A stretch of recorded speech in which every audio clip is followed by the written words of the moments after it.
Westeros! And welcome to our Morning Throners podcast. I'm Nelson. I'm Jeff. And I'm Kyle. And we're your Morning Throners. And welcome back to another episode of your favorite Song of Ice and Fire podcast. We are your Morning Throners, and we got John 2 on deck. Gentlemen, how we doing?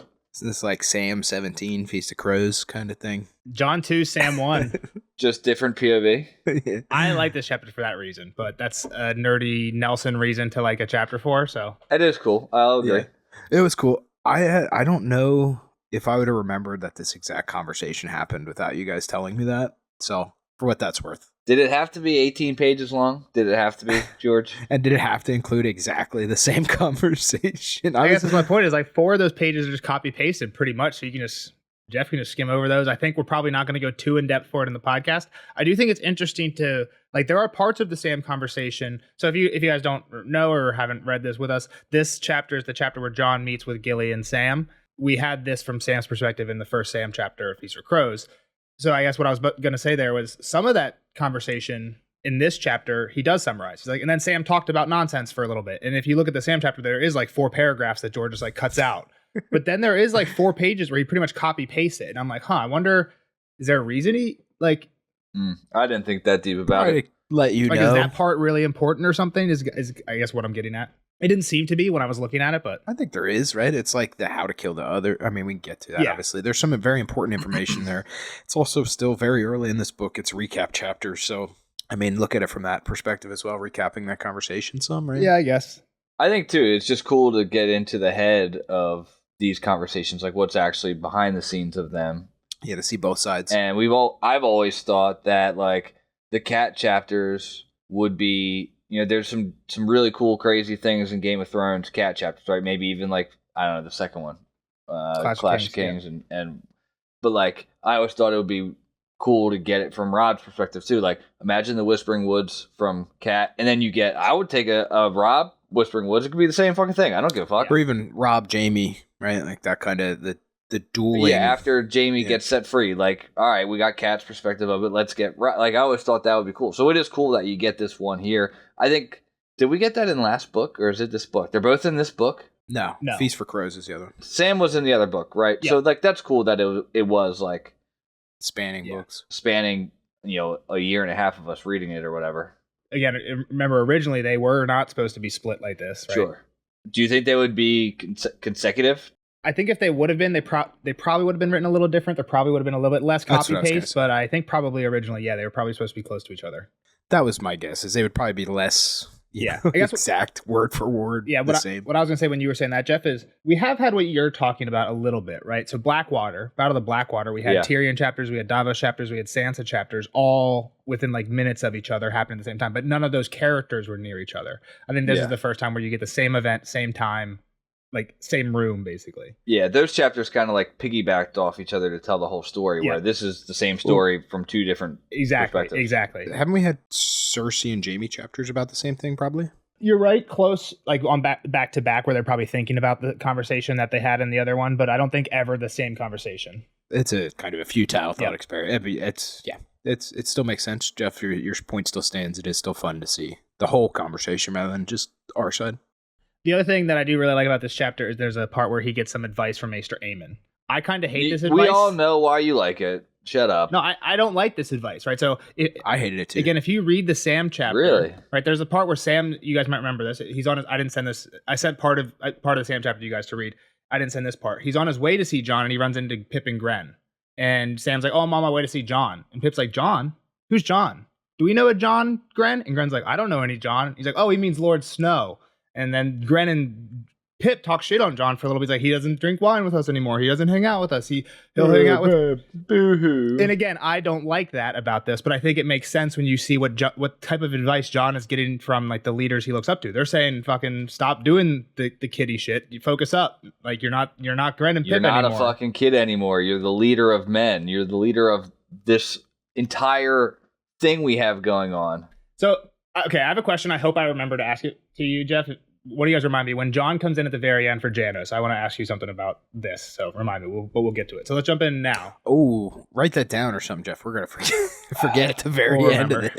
Hour later, you're asking me to remember an hour I guess later. kind of on that topic, recently somebody commented about Kyle having a really good prediction in Storm of Swords that we forgot, and then Kyle forgot and made a new prediction, and then basically it was about where Tyrion's going to go. You had originally said like, oh, he's probably going to go meet up with Dany. He's going to end up with Illyrio or something. I was like dead nuts on that bitch. Yeah, but then you changed it. You said he's going to get to Castle Rock later. So it's bad. Forgot. We should remember. We should write that type of stuff down, but it's almost too late for it. The other thing, just in general, we appreciate the comments. We've been getting a lot of comments since we got back with the Dance of Dragons chapters, and we appreciate them. Puts a smile on our face when we see them after a new upload. So yeah, keep it coming. Appreciate it all for sure. Kyle, thoughts? Did you enjoy it? Yeah, I mean, it was a trudge for sure.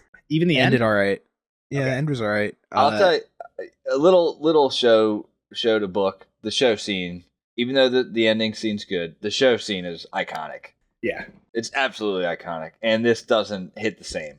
Okay. It hits like, I mean, the show. I kind of saw that part coming, to be honest, where it was like, well, wait, why is he sending these other people to hang him when he was always taught by Ned, essentially, to do it himself? So, like I said, that part didn't surprise me. It's just like, I'll just talk one more thing about the scene. Like, everybody kind of leaves, like drags him out, and John just like stays back and like takes one more sip more sip of ale before he has to go do it. Like, it's I honestly think you should watch.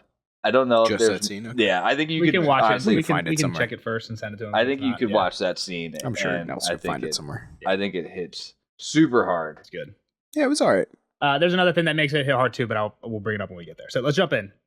Yeah. All right. So John is starting this chapter off by pondering over a letter written by Maester Aemon that he's contemplating signing, which we find out is something to be sent down south to the Lannisters, basically asking for help, while also saying, no, we're not helping Stannis. He just is helping us. We had heard about this, right? Like from the Sam chapter, yeah. Like, yeah, where he pretty much said exactly what you said, Jeff. Like, yeah, this isn't any part of your war. We just need garrison on the wall. So he's that garrison currently. Please come help. Yep. So Ed comes by, or does he just bring Gilly in? Does Ed stop by? He might show up with breakfast first. But yeah, I thought Ed came in, and then he's like, yo, go get Gilly, and then get Sam after that. And so Gilly comes in. The first question is, like, how are the babes doing? They're doing good. She's enjoying, I guess, nursing them. Nursing hers and Dala's baby. Yep, she likes being the mama for the babies. And he's like, yo, I gotta tell you something that's gonna be a tough bad thing news about that one. Yeah. Yeah. That thing you just told me you love. Yeah. Bad news. Yeah. And I like here, he said he's gonna say ass, but then he caught himself and he's like, no, I gotta tell you, I gotta be stern about this, right? I think it's interesting too. Like, her first thought was like she's been coming to plead for Mance, right? Like, she knows Val has been coming to plead for Mance. So when John says I have something to tell you, she's like, oh, is it about that? Like, is there progress there? And John's like, nah, not really. Well, yeah. I mean, why would John bring Gilly to talk about that? Like, that's... She's a wildling. Maybe get some... To be fair, that Sam buys that immediately. Because that's what he tells her why she's crying, is that she was out pleading for Mance. Yeah, that Gilly was pleading for Mance. And he doesn't say a single thing about it. Yeah, I just don't understand really why. Like, good question. Thought the same thing. Yeah, she's not like in the politics of things. Yeah. Why is she involved? Or even like a Mance apologist or supporter. Like, she was Craster's. Like, they seem pretty...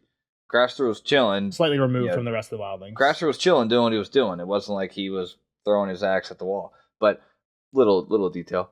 I do think it's interesting. She's like, yo, she does say, like, save Mance, like, kill the Lord of Bones. That dude's awful. I like John's perspective on this. It's kind of like, wildling's gonna wildling. You can't, I mean, not like he likes Rattleshirt, but it's like, you can't blame Rattleshirt for being Rattleshirt. It's what Rattleshirt does. But Mance, he wasn't a wildling. He swore our vows and then basically did the exact thing he swore not to do. Like, he just swore to defend the realm, and then he became king and tried to attack it. So John doesn't like, again, he's not like vouching for Rattleshirt, but he's like, hey, that's why that's the problem with what Mance did, right? Oh yeah, I was gonna say, I don't think he ever even says anything positive about Rattleshirt, or like, hey, he's just doing what wildlings do. I think he's just more of like, Mance is an out and out traitor. Yeah, Gilly says something like, Rattleshirt never did Mance never did half the things Rattleshirt did, and John's thought or response is, well, he broke this crazy vow, which it kind of insinuates that's a way bigger deal than worse. Whatever. Yeah. So he's like, all right, I gotta talk to you about this baby. Dala's baby's in trouble. Like, you can't stay here. Mel's gonna burn it. Stannis will burn it whenever they need something done. Yep. And Mance is already gone. They're coming for this baby, and guess what? You're the only one that can save it. Yeah. Like, okay, cool. I'll take both of them. It'll work out fine. And nope, can't do that, because if we do that, then they'll know why we. They're gonna see you leaving with 2 babies immediately. Yeah, they're gonna chase your ass down. Yeah, like that won't work. Do you think that was like on the front of Stannis' mind? Like, oh, we got this baby. We got No, but what John's you might have just said it. I don't know if you did. John says something like they're going to burn Mance soon. Once that's done, if they want to do some more magic, wake a dragon, or do some spell, they're gonna need more blood. Change the weather. So, all right. Wait, is the burning of Mance implied to be magical, though? I guess is my question. I think John assumes that the burning of Mance is going to be used to do something magical. I'm guessing that John never thinks this, but I think his thought process is it's not going to work. I don't think John is very magical thoughty. So I don't think he's going to think it works, so they're going to try. He said he's not else, a king. And that's where baby comes in. Yeah, he said Mance never had king's blood. Okay. He was just kind of named that outside the wall, but he definitely assumes that's why they're doing it. So I guess they're going to kill Mance because he is a traitor and a deserter, blah, blah, blah. So he's getting killed, so we might as well burn him because he has king's blood and construe some magic with this king's blood while we have it, and then okay. Because does John think at one point, like, I wish we should be the ones killing Mance as the Night's Watch? He forswore our vows. I think we should. I don't recall reading that. That might have been in the last John chapter when he was talking to Stannis, because then he's like, but no, the reason we're not doing that is because Stannis wants to burn him, because then it's like a 2-for-1. Yeah, it sends a message to the wildlings and does the Night's Watch thing, but also we get the magic part out of it. If there's one other thing I would say too, is that if John was thinking far enough ahead, he could have possibly just never, like, Dala was just never Mance's wife. Like, did Stannis know that? Yeah, I think he got reports. Well, when like the whole battle was going on, didn't like Mance like rush back to her during the? I forget. It's been a while now. I just remember this in the Varamir chapter. I feel like I read a quote it was more about the Raven than anything. But Stannis was basically saying, "John, I heard that you saved the prince, the wildling princess, and the king's and her sister and the babe." So then John says something like, "Yeah, and I heard that you killed the Raven." And he says to Melisandre. So yeah, I think Stannis knew that without John like taking credit for it. So yeah. If there was just any chance to like save her, but I don't know if they're that prominent of figures that. Well, I mean, even the wildlings seem to revere Val, right? The wildlings, they don't call her like a princess, but they seem to respect her. So, yeah, that kind of makes it clear that Dala was something. And so she's like, well, they had this conversation. I thought this was a cool conversation because there's a couple of ways to die that I think are just awful. Burning to death is absolutely one of them. I think drowning's up there. He says cold's peaceful. I don't know. In general, I think the faster the better. I agree with you that fire and drowning are bad. I feel like fire's faster than cold in general, so if I had to choose one, I'd probably go fire over burn. They say a lot of that like kind of numbs you and shit, right? Like you feel warm eventually in the cold and stuff, and like I feel like your nerves probably. I don't know. This is obviously very, very simplified. It might be peaceful at the very end, but it's like prolonged suffering, right? Like it might be peaceful at the very end, but there's a prolonged suffering in there. Where fire is like extreme suffering for like a minute, right? And then I don't think. I mean, I don't think freezing to death is that peaceful either. I'm not putting my chips into freezing to death. And drowning's weird because it's not necessarily the pain or suffering, but it's like probably the mental panic of there's nothing I can do until then. It's just that one moment you're like, and I don't know how long you're conscious after that. Immediate pain is definitely fire though. Like burning yourself, most painful. Touching the oven is awful. Yeah, like. And that's what the point John gets into here with Gilly, right? Exactly. Yeah. It's like, hey, handing it over the candle. So it worked, right? The message got home, and Gilly's strong point after that is like, I don't want my son to burn either. Like that's not good. Like, yeah, and she has this one point where she's like, Sam and I already did this so much work to save my own son. Like we saved him from the cold. You can't ask me to leave him now. And John's like, you saved him from the cold. Now save this boy from the fire. Again, anytime you got both in like the same sentence, the book series is called A Song of Ice and Fire, right? So, yeah, just kind of cool. Yeah. So when it comes to burning baby time, John's be like, nope, fake baby. Mm-hmm. He even outlines it here. Yeah, it's a fake. Yeah. I won't let them burn it, is what he says. I think we talked about this in a Sam chapter. I probably said like there's no photo ID of this baby. There's no fingerprints. Yeah. There's no footprint. How do you know John's not lying after the fact? Throw that baby in. I don't know. I think you said this before. Melisandre would do it just to be sure. We'll try. Yeah. I don't know though. At this point, after reading kind of what John said, he makes a good point of like Stannis can't be burning innocent children and expecting people to follow him. Yeah. That's true. Yeah, If you I mean, spin that story enough, it's all about the perception, I guess. Well, and it's true though, right? If you just don't burn him in public, you burn him. Like I did send Gilly with the bait. Like I mean, he really did do this stuff, so he's obviously going to be very convicted in telling him that, right? Like it's not a lie. So I don't know. Stannis seems more upstanding than that. And you might be able to even get a few Queensmen who saw, like, you know what? I did wonder why Gilly was bawling her eyes out the last 24 hours she was like, I saw her. Why was she crying so much the day she gets to leave this place and go to Old Town, which is kind of a vacation compared to this place. Kind of cool. Like, especially all these guys from the South would be thinking that. So the other cool part in here, again, it's one of the things where you don't know exactly what it means yet, but he tells her to put her hand over the candle. She didn't move. And he says, do it. And then he thinks, kill the boy. Do it now. Which is probably confusing, maybe, Kyle. I don't know, because they're talking about save the boy, sure. And now he's saying kill the boy. Do it. Yeah, I definitely didn't know really what it meant at first. And Jeff, yes, that's exactly what I was thinking. Do it. Palpatine. Yeah. Unlimited power. Yes, exactly.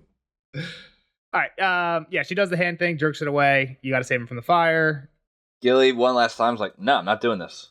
No. And John's like, do it or I'll kill you. Kill the boy, thought John. You will, else I promise you the day they burn Dala's boy, yours will die as well. Die, shrieked the old bear's raven. Die, die, die. The girl sat hunched and shrunken, staring at the candle flame, tears glistening in her eyes.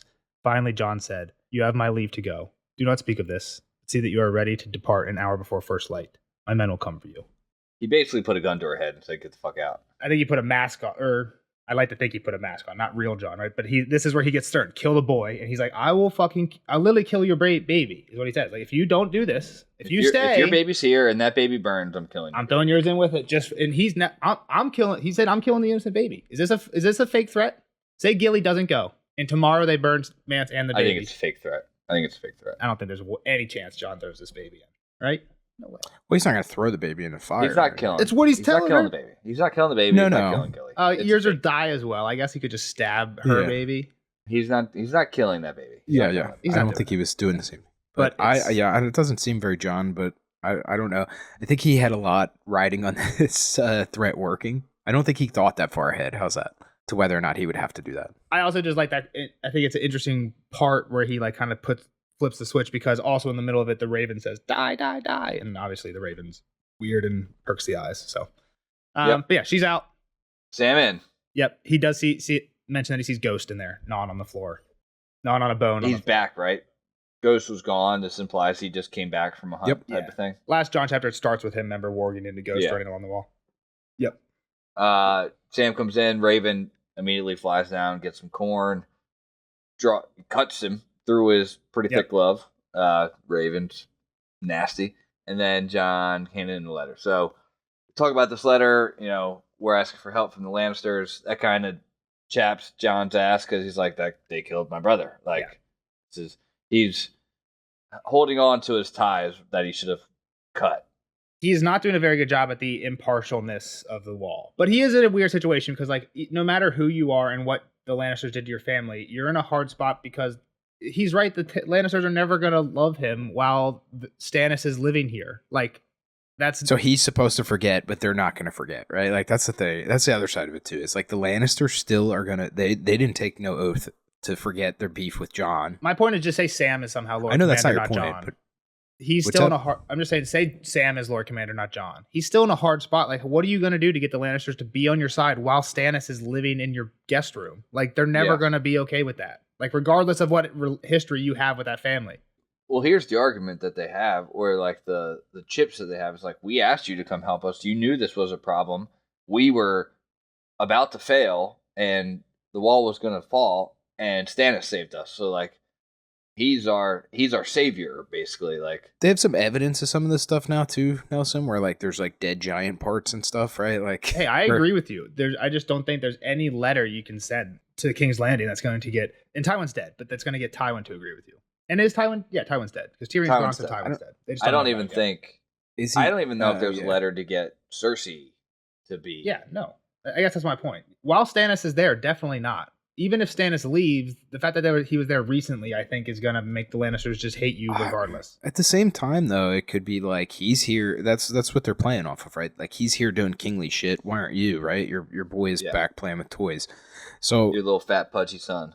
Again, that's how we see it. But again, it'll just come down to a media play. How are the Lannisters going to? I honestly would put it more on the Jon side, like I said before, where like there's always going to be bad blood there. Like those families have too much like crazy intertwined history right now, right? Like, or not even history, but like recent events that Jon is now supposed to act impartially, whereas the Lannisters do not have to do that. Yeah. Well, yeah. I mean, and do you remember there was actually some? Again, I was kind of trying to take the personal relationship out of it because there is a huge personal relationship that throws everything into an even bigger mix. Do you remember what Cersei was getting up to? She was getting up to some plots against Jon and Feast of Crows. Wasn't that why she sent Janice up there or something, right? Or she had this whole plan of like, we're gonna do the Osney. Oh yeah. The brothers, yeah, exactly. To go up and take care of him. You're gonna go to the wall with a group of people to kill Jon. Yeah. Again, it seems like that never happened because Osney ended up in the High Sept, not going to the wall. Mm-hmm. So Kettle Blacks. I hope I'm saying the right Kettle Black there too. I think it was Osney. Definitely Osfrid. I think it was Osney. So one other point is that if Jon had a play to like stir up like Lannister, like, oh no, shit, this went bad, we need to go help the wall. He needed to send the singer who went west with Jon or east with Jon. Daeron. He needed to send him down and write a song. Like, write a song about how Stannis came up north and saved the wall. That's a great plan. And let that spread like wildfire in the towns and cities. And then when that gets back to Cersei, it's like, well, shit, now we have to go save him. Because I mean, you're not wrong, but like the whole fact that it's like personally make fun of those clowns and shame them into it rather than like expecting them to do the right thing or showing that it has to shame that specific family too. Like, it's so even just take the shame part out of it. I feel like that just I don't know. I feel like Jeff just had a light bulb moment. Like, that's just how the real world works too. Like, no one cares who's actually right or wrong on either side of like a political argument, of any type of religious argument. It's just who can spin the better story in the media, basically, right? Who can send the better singer to write the better song and piss off the public. I mean, you should care. No, I get it, but that's just, I think it's just that's just, I think it makes sense because it's true in the real world too. Is the problem. You just get different songs, right? Like you gotta. Yeah, you get one. Each side sends a singer who had the better. Like it comes down to not who had the better side, who had the better singer, right, in the tavern that night, right? That's where they go, which kind of sucks. I agree with you, Kyle. It sucks that that's how it works, but I think it's how it works in Game of Thrones and in the real world. My note's closed. But all right, so the next little part here, again, while they're talking about the same thing, Jon mentions like he's talking about I hate the Lannisters, and he's like, it sucks. Tommen. I remember when I was in Winterfell, Tommen and Bran were fucking playing with toy swords. Bran beat the shit out of him. And Bran beat his ass, and here we are. Now Bran's dead, and Tommen is king.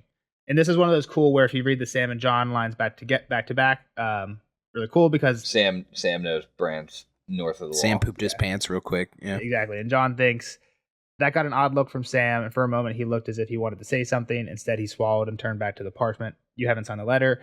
But in Sam's chapter, it says, Bran's not dead, Sam wanted to say. He's gone beyond the wall with cold hands. The words caught in his throat. I swore I wouldn't tell. You have not signed the letter. So, do you think Jon would believe that part? I mean, like I saw him go underneath whatever what is that, the South Fort or this? Yeah, Sam had like a really strangely magical like 2 weeks, and then like the rest of his life's been like kind of normal. I mean, I guess he did see the others attack and stuff. I ran into him at the other fucking the castle in the wall. He went through a portal. With like a talking door underneath. He had a weirwood. Yeah, it was crazy. So I mean, he could even tell Jon that story, I think, and be. Jon would make Sam take a piss test. He's like, what are you on, bro? Yeah. Yeah, and he also was like, I wanted to see the Lannister family burn. Fuck that family. Yeah. So they start going through the possibilities of, I guess this is really a Jon side. Like, do we need like the Lannisters? Like, maybe Stannis can win. Like, what are the chances Stannis wins this thing? Yeah. And they're a little Hail Mary-ish, right? He has a good point. One of the counter arguments that Sam has is Tywin already beat Stannis in a battle on the Blackwater. This is what I was going to say. The good point was Robb won all his battles. All it takes is one crazy, Stannis shows up with a couple giants on his side or a dragon or something, and, the tides turn. But this is another cool quote where you have a little back-to-back. So Jon thinks the Blackwater was one, or Jon says the Blackwater was one battle. Robb won all his battles and still lost his head. If Stannis can raise the North, ... Then in the Jon chapter it says, Sam hesitated, then said, the Lannisters have Northmen of their own. But in the Sam chapter, after Jon says, if Stannis can raise the North, ... Sam thinks he's trying to convince himself, Sam realized, but he can't. The ravens had gone forth from Castle Black in a storm of black wings, summoning the lords of the North to declare for Stannis Baratheon and join their strength to his. Sam had sent most of them out himself. Thus far, only one bird had returned, the one he'd sent to Carhold. Elsewise, the silence had been thunderous. Even if he should somehow win the North to his side, Sam did not see how Stannis could hope to match the combined powers of Castle Rock, Highgarden, and the twins. But I think it's cool that Sam, if you look at the Sam chapter, he's thinking like Jon's trying to convince himself. He knows Stannis isn't gonna be able to stick, like he's not gonna win the Northmen and he's not gonna be able to fight the Lannisters, probably even if he does. And Sam kind of calls that out in his chapter. And you can see that you can read through the lines in the Jon chapter that he's trying to convince himself we don't want Lannister be on Team Lannister at all. But I think it's just again one of those cool back-to-back things.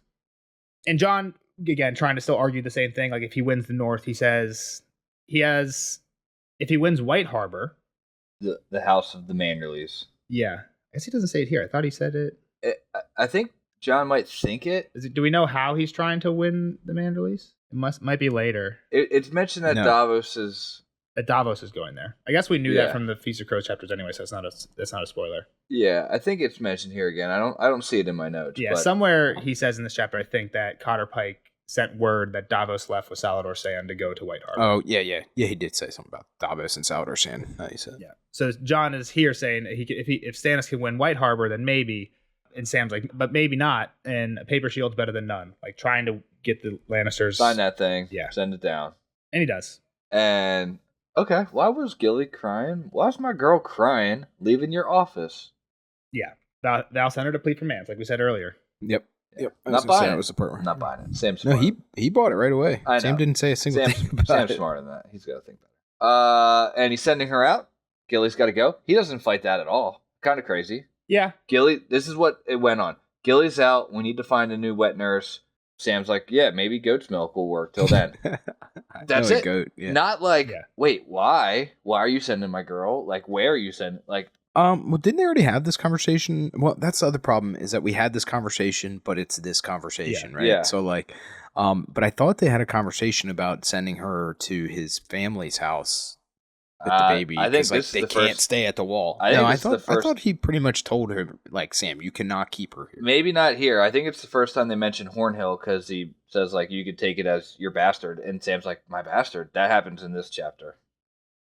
Kyle's saying that he thinks maybe in like Storm of Swords when they're on their way back to the wall, they already were like maybe spitballing about this plan. I thought they talked about this bastard stuff because I think he doesn't say it like that. Sam's like my bastard. Yeah, in my notes for Sam 4 Storm of Swords, Sam's back at the wall and Night's Watch hold their 10th vote for Lord Commander. Sam wants to send Gilly to Hornhill pretending the baby is his in hopes that Sam's parents will accept it. So yeah, it seems like Sam had that plan already in Storm of Swords. So that makes sense why he's okay with it. He literally stumbled over the fucking line. Page 111. My bastard? Yes, my mother and sisters will help. That's when he thinks he has to go, right? No. No? I don't know. I just read that part. I just know it. I read that as almost like it was taking him back. Yes, he does tell Sam he has to go because he's like, who's going to write and shit, and it's Clytus. When Sam knows he has to go. I mean, right here, part of what Jon says, he says, if you still mean to claim Gilly's babe as your bastard, send her and the child onto Hornhill. Elsewise, Aemon will find a service place. That's at the end of 110. So, I mean, that. Is it not weird how he fucking started his paragraph? My bastard? My only question is that before or after Sam knows he has to go? After. Yeah, he's like blubbering, like he's like, my life is shaking. Afraid he's not afraid about claiming the bastard. He's afraid he has to just see his dad in general, I think, at that point. I think it's even just more of like, holy fuck, I'm being sent away, like just completely flustered off his game here. And like every other sentence that he says in this on that page 111 has the ellipses in the middle of it because he's like stumbling over everything kind of that's going through his mind here. Yeah, I'll fold. He's like, my lord, my work here's the books. What about and get more maesters. And, hang on. There's actually a really important part of the Sam chapter. Wow, spoiler. I don't see it. Gotcha. So it's in this long quote where I'm gonna put some of these on screen. Sam put a hand to his throat. That's in both chapters. He could almost feel the chain there choking him. That's only in the Sam chapter. Back in both chapters, my lord, the citadel, they make you cut up corpses there. This is only in the Sam chapter. They make you wear a chain about your neck. If it's chain you want, come with me. For 3 days and 3 nights, Sam had sobbed himself to sleep, manacled hand and foot to a wall. The chain about his throat was so tight it broke the skin, and when he rolled the wrong way in his sleep, it would cut off his breath.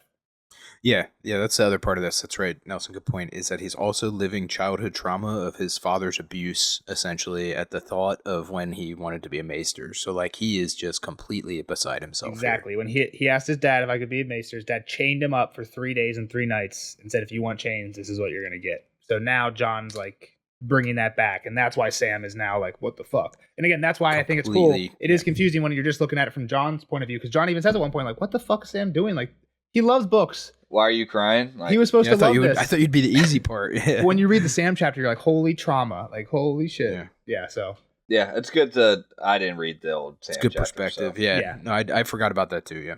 I did reread it. While we're talking about this, so I basically made a combined reading where I just highlighted the John... The stuff that's in both chapters is most of it. So there's no highlight for that. And the stuff that's John only is green. The stuff that's Sam only is yellow, because Sam's a yellow coward. So he's not a coward.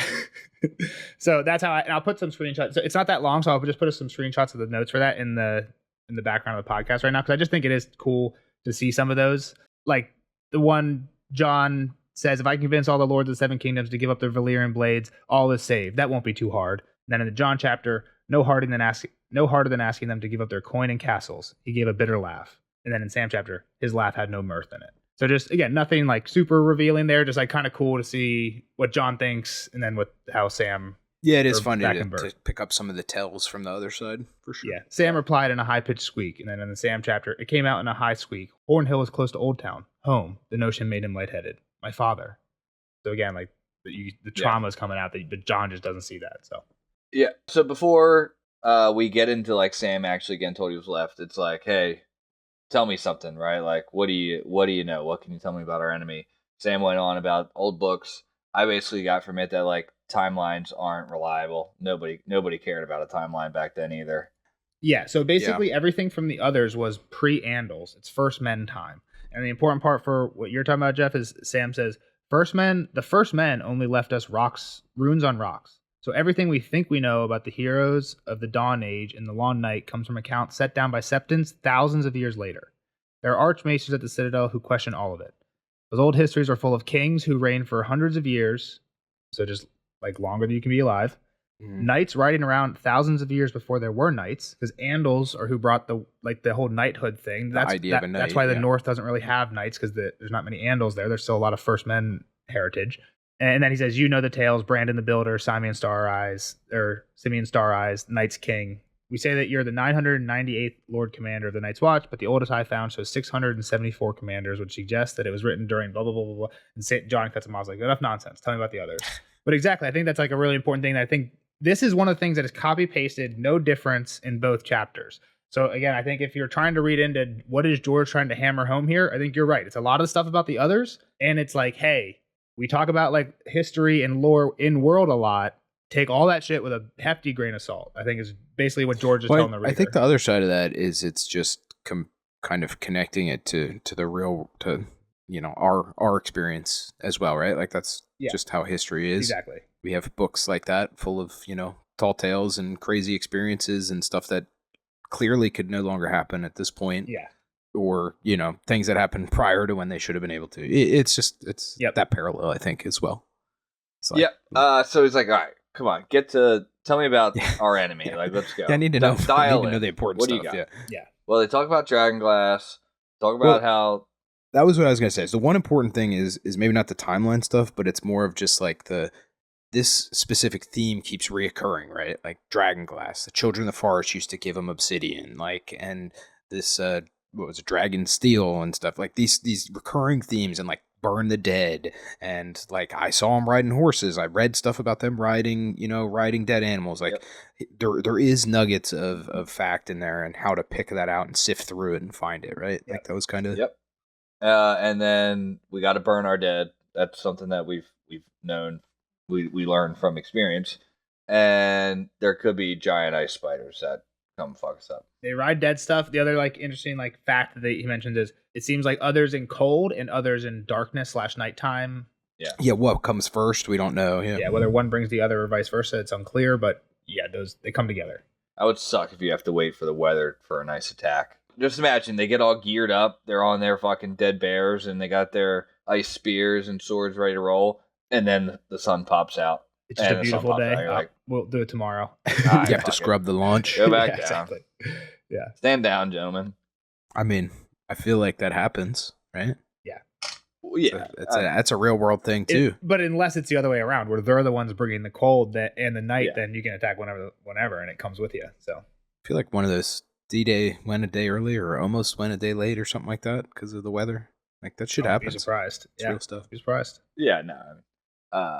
Yeah, and then there's one more mention of the Dragonsteel, like Kyle said, which we've heard of Dragonsteel, but we imply. Yep. Again, so we kind of know that the dragon. I mean, he says it right here, Valerian steel. Yeah. We kind of know dragon glass works, right? Because that's what Sam used to kill the other, and so this is just like and Sam read somewhere that dragon steel could too, but we're not sure. Probably Valyrian what steel. Dragon steel but again, is, we haven't seen that. We don't know if for sure it is Valyrian steel, and if it is, we don't actually know if this thing that Sam read in the book is true. But we'll just ask all the families to donate their family swords up here. Yeah, they won't mind. That'll work. Ha ha ha! Good one, John. Yeah, and then this is where he tells Sam he's going. Yeah, you're out. You're going with Gilly. Sam's like, nah, I need to read. I need more time. There's so many books I haven't even touched. And Sam's shocked. He's like, I can't go. Like, and Aemon can't go. He's gonna die. He can't travel that far. He's 102. Yeah. Does he know about this? It's like he came up with it. It was part of his plan. Yeah. Yeah. And John's just like, look, he's not safe here. Stannis knows who he is. He's Aemon Targaryen. They'll burn his ass right alongside of Manson Dallas' son. Yep. They doesn't mention Dallas' son here because that's a secret. Yeah. Yeah. And one of the cool comparisons here is John. Sam says, John, I cannot disobey my father. And John thinks, kill the boy, John thought. The boy in you and the one in him. Kill the both of them, you bloody bastard. And the Sam chapter, Sam thinks, John, he'd said. But John was gone. It was Lord Snow who faced him now. Gray eyes as hard as ice. So as John is thinking, kill the boy, Sam is thinking, it's not John. It's Lord Snow now. So again, I like if you read, like, those are back-to-back. Those are like parallel thoughts for each other at the exact same time. Well, then it worked. What John was trying to do worked. Yep. And we know the rest of it. He was going south. He's got with Darren. He blah, blah, blah, blah. Go forge a chain, and you can't be a Craven anymore. Stop being a pussy. Yep. Which is kind of like, I'm sure we talked about this before, but what does Ned say? Like, can a man be brave? Bran asks, can a man be brave when he's afraid? And Ned says that's the only time a man can be brave. Yeah. Great line. Which is kind of, so John saying, like, I can't command you to be brave, but you're going to act brave. That's kind of the same thing, according to Ned, right? Pretending to be brave, I think, can almost, like, you fake it till you make it. Like, if you're pretending to be brave in a moment where you need to be brave, I'd say you're brave. The same thing, right? Yeah, like you succeeded in being brave. I can't think of one off the top of my head in Feast of Crows, but I think there's a few times where Sam is afraid of something in Feast of Crows, and he thinks to himself, like, "Oh wait, John commanded me not to be afraid anymore," which, like, again, isn't the same as not being afraid anymore, but it's like a step there, right? It's like, I think that little switch can, like, all right, like, fuck, I was about to be afraid, like, let me knock that shit off. Yeah, who cares? Whatever, do it anyway, type thing. Yeah, that's being brave, right? So I like that too. So I'm sure we've talked about that before, but yeah. So one of you guys read this quote. Now he's thinking about Aemon. He's like, I'm tired, but I can't sleep. I was up half the night with Aemon planning, and then afterwards I couldn't sleep because of this letter that I don't want to send. And he was tossing and turning about this advice that Aemon gave him. Allow me to give my lord one last piece of counsel, The old man had said.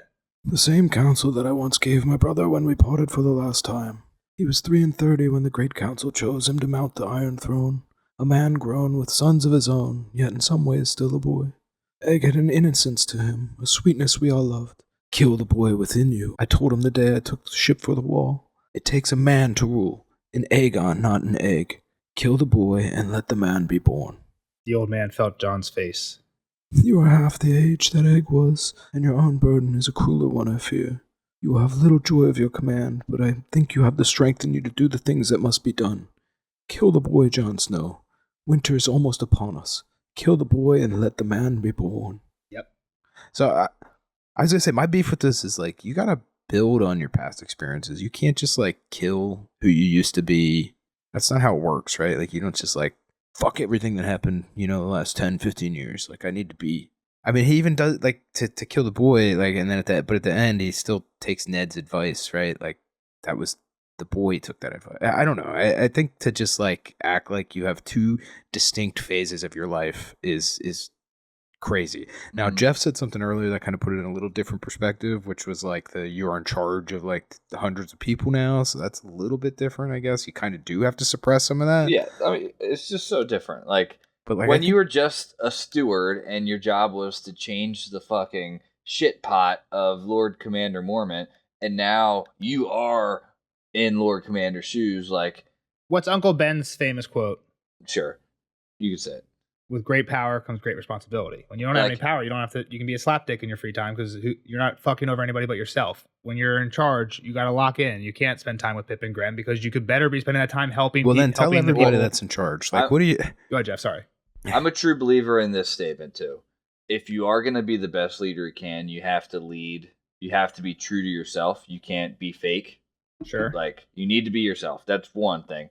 But like, you also can't put yourself in positions to be compromised as a leader by like being one of the boys. Like, if you like, so don't be fake, but you know that you can't go to the bar with Pip and Gren and not be fake and still do your job well. So just don't put yourself in that position. That makes sense. I disagree with that. I think you can still do those things and still have a friendly relationship with people under you. And that's why people hate management, is because they have this stupid mentality of like, we're not friends, we're not equals, we can't be doing anything. Well, there's a difference there too. It's not like we can be friends, but I can't do what you do.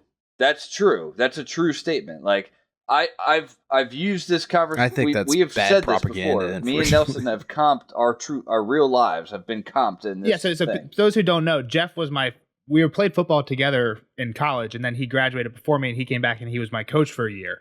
And like, there was times when I would make fun of him, and Jeff, like, he did good. He just kind of ignored it. Like, I would make fun of him on the sideline, not like openly, just like a snide remark on the side. And the other coaches were like, you can't do that. Like, not because it's like not because we have any problem with it, but there's other people around, right? There's other players around that are seeing Jeff as like not being respected as much because you're doing that type of shit. But also, I don't know. That's kind of not related to what we're talking about. I just think it's interesting to hear you say this stuff, because while I don't agree, I totally understand. And like, I don't think I would be a good coach for that reason, as I think, because I've been in positions at work too where I'm in a leadership role, and I'm bad at that because I cannot not put myself in the positions where I'm just like buddy with the guys on the team. And sometimes that's not what you want. Yeah. So again, let me just continue on. Don't cut me off. Like, we see the end of this chapter is a direct reflection to not being respected as the leader, right? So John needs to obtain leadership from those who don't respect him, right? Like, the friends are the easy ones, right? Like, I think if I really had to coach you, like, and you believed in me, like, you believed in what I said, like, you would take my coaching. But if some other person didn't respect me as a coach and I'm trying to coach them up, they'd be like, all right, fuck that guy. He doesn't know what he's saying. And that's what John's in. John is in a new position where he's probably he's young, right? He's underqualified, or at least underexperienced. So he's now in a spot where he has to prove, I am the man for this job. I am seasoned enough. I'm ready to make the tough decisions. I need to start showing that to everybody now. Like, in 10 years, 10 years might be long. In a couple years, when like I'm solidified, I can come down and we can have a beer. We can, like, all right, things have calmed down. We can shoot a game of darts. But like right now, it's fucking wartime, and I'm the young fucking commander. I need to show that I'm the guy. Yeah. One of my favorite quotes from the second Dunk and Egg is at the end when Dunk is talking to Rowan Weber, and Dunk's like, "This is all just a pissing contest." And she's like, "Yeah, I know, but when you're a woman, you got to piss twice as hard." And like that, I love that line because it makes sense. Like, she's being more ruthless.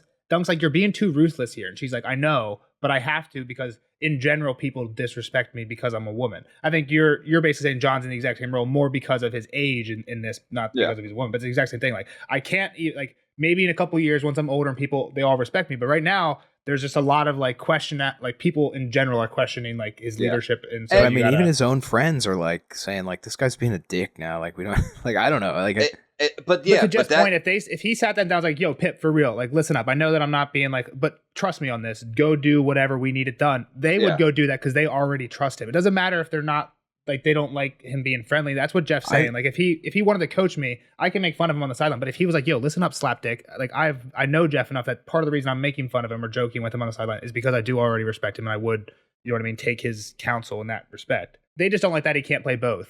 Yeah, I mean, I think there's something to be said for both ways, I guess, because like you see it with our best modern times would be like coaches, right? Like, and like sometimes they come in and they're hard asses. They're known to be hard asses. Or bosses. I think bosses could be. Well, yeah, but I mean, like the boss isn't a ubiquitous like something everybody knows, right? And then they lose the locker room after a few years. Like a hard ass comes in, they turn it around. Yeah. They lose the locker room because nobody ends up respecting them after a while because they're just fucking dicks. So like, I think there's a middle ground that needs to be maintained. I don't think that's true. It's 100% It's not true. Because if you're a 100%. Dick, you can be a dick. You have to be, again, it goes back to my previous, you need to be you, right? So like, it's not a fake John. Like the man version of John's not fake. He just knows what needs to be done because he's been brought up this way. Like he knows, like if anything, he's taking everything he's learned to this point and is like, all right, you don't have the chance to like grow into this. Like you're in it now. Like you're the man. You've been taught to be this way by Ned, by Winterfell, from all your experiences. So this isn't a fake version of John. It's just the John that he wasn't going to be until he needed to be. Well, that time's now. So the people that try to save a locker room by being a dick, they've changed, right? You could shake your head, but like I'm saying a new coach brought in to turn a locker room around is a dick, and then they lose that locker room after a few years. After turning, they change the ethics. It happens all the time. Well, sure. I mean, there's a million experiences, but like, why did he lose the locker room? Because they weren't any good. Because he never set up a good culture, right? Like, there's bigger things than like, oh, you're a dick, you're a bad coach because you started, people turned on you, right? Like, if you can be like Saban's not like the nicest guy. He chews people's ass all up and down the field. But he had a culture where you bought in because you knew he knew what he was doing and you respected it and you trusted it. You didn't like your ass getting chewed by him when he was being a dick, but you knew he was Saban and you know his product worked. Is he a college coach? Yeah. He's Alabama's coach. One of the best. So everybody leaves after 3 years, so they don't have time to get tired of Doesn't him. matter. So like, hang on. Yes, it does. Time, real quick. I'm not going to argue about this because I literally read more books on this than anything. Sure, I think you can lose a locker room both ways, right? Being too friendly or being too strict. I think the way you lose it being too strict, kind of what Kyle's saying, that I think is a disconnect. I think it has to be clear to the people that you're leading that you're being strict for a good reason, right? If it feels like you're being strict because you're on a power trip or because you're in a role, like then yeah, you don't like that. But Saban, if you got your ass chewed out by Saban, you never thought that was like a personal vendetta. You knew that he wanted the fucking football team to win every fucking game, and if he thought chewing you out was going to get you there, and I think that's the difference. Is if like you have a leader who you understands being a dick for the betterment of the group, then it's like okay. Like John's not being a dick. John's not just not being their friend. John isn't making them go scrub the toilets because it's like, go be low, man. You got to do low work. It's not that. He's doing what he thinks they need to do to survive. And I almost mean a third party now, like somebody who's at the watch but never really talked to John. All they know is some boy commanders here. They're like, should I respect this guy? Like he has some accolades, but like he is 10. Like why didn't we pick Janos? And I think him being in public and making these decisions like he does at the end, that's what wins those people. Those people who are wishy-washy. Not fuck the Pips and Grens, fuck the Janices, the people who have already made up their mind, right? There's a lot of up in the air right now, and I think that's why John has to kill the boy. Like, you can bring the boy out of the closet in a little bit, but not right now. Is that exact, those 3 lines, kill the boy, right? Like, to just, like, that implies, at least to me, like, forget, like, you need to forget who you are and where you came from almost. And I think that's a miss. I don't think so. I take it more as like kill how the boy would react to things. Think back again to John's experiences. He hears that Ned got killed and they're rallying the troops. The boy of John is hop on a horse. I need to go fight with my family. The man is like, I'm the Lord Commander.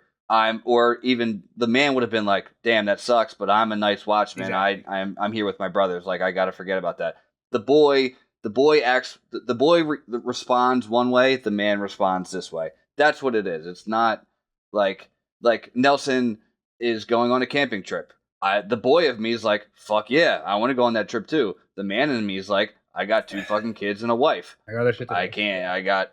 It's not forgetting who you are because I can shotgun a beer with Nelson if we really wanted to. There's a time and place. But why can't you still go on a trip? It's just time. It's just time and place. It's just time and place. So you gotta. Yeah, well, that's I don't that's kind of where I'm at. It kind of implies like forget who you were. And I think a great parallel to that, right, is so John wanted to go save Ned, right, and join Rob. At that time when he was being the boy, it was there was nobody at fault but him, right? If he gets fucked up, they're going to behead him as a deserter. That's it. Now, if he decides, hey, I'm not going to sign this letter. You know what? Fuck the Lannisters. I'm not going to sign the letter, right? Like he does not want to sign that letter, right? He's thinking in his head the whole time, fuck the Lannisters, fuck the Lannisters. Why does he sign it? Because Sam's like, hey, this is the smart thing to do. Here's the council. That's John like killing the boy, right? That's a very similar thing, I think. Like, would John, after they killed Ned, send a letter to the Lannisters? Fuck no. But it's been the man, he's killing the boy. So I just think it's, yeah. Again, I don't like it either. I wish he could do both, but I understand Jeff's perspective, and I think Jeff has the best take on this because he's a coach. He's like definitely out of us, the most leader of men type. I've been like a team lead of like 4 people before, and I even suck at that because I'm too buddy. I'm not good at drawing that line. I'm like, hey, let's go to happy hour after work, and then I just talk shit on other people and shit. So yeah, you can't be doing that if you're in charge. But I do think it's interesting because Jeff and I have had this exact like relationship before, but basically. And I think Jeff played it way better than John did, is what I'll say too. But you came up and had a beer with the boys when you were a coach. Once I was done the season, I came back. Once the season was over, I came. You actually didn't during the season. Yeah. I wasn't coaching anymore. I was true in season. The only thing I snuck by to do was I visited Danielle's. I visited Danielle twice on campus, I think. Gotcha. Kill the boy. Kill me. That's what I'm saying though. Is like you have to maintain some of that. Like I think it's crazy. Yeah, I maintain my relationship with Danielle, not the men on the wall. I went out to Molestown once or twice. Yeah, behind closed doors. No one's saying John can't. I mean, how's that any different? What do you mean? What do you mean? What do you mean? Like, how is that any different than kill the boy? Right? Like, that's the boy choice is to. No, you're. I don't know what you're lingering on, like personality traits or something, but like, it's. I don't know.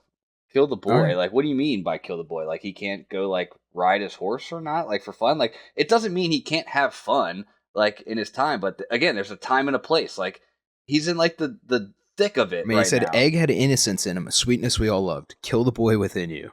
That means kill the innocence within you. That's a horrible thing to tell to somebody, in my opinion. Again, but it's when the people are in front of you. Like, Egg can't be fucking running around picking dandelions with Dunk in the field when like there's war on your shores. Like when you're in front of the people, look at Bobby B. Like it's different. Like Bobby B just delegated. He acted like a fucking boy the whole time. You could vote for the kid then, Kyle. Like, but like he's a 15-year-old kid that just took control over men.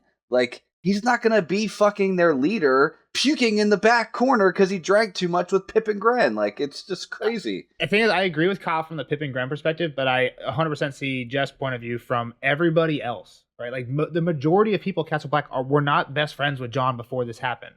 Right, so I understand that from Pip and John's perspective, Pip and Gren, it sucks that their boy can't have a beer with them every once in a while.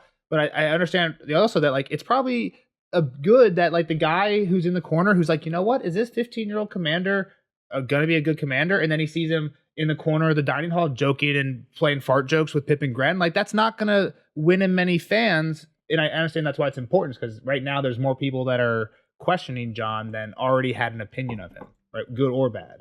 All right. Yeah, I think in general people know our opinions. Fuck. Yeah, I think that's good. All right. Long way so range. Kedge, what's that? Kedge and Daiwin. Rangers. Say that 3 times fast. Wrong way Rangers. Wrong way Rangers. Wrong way Rangers. Pretty tough. You know? That's what we're getting to, right? He goes up to short the top story because it already went longer than you expected. Vargo Hoot. This will take me 15 seconds.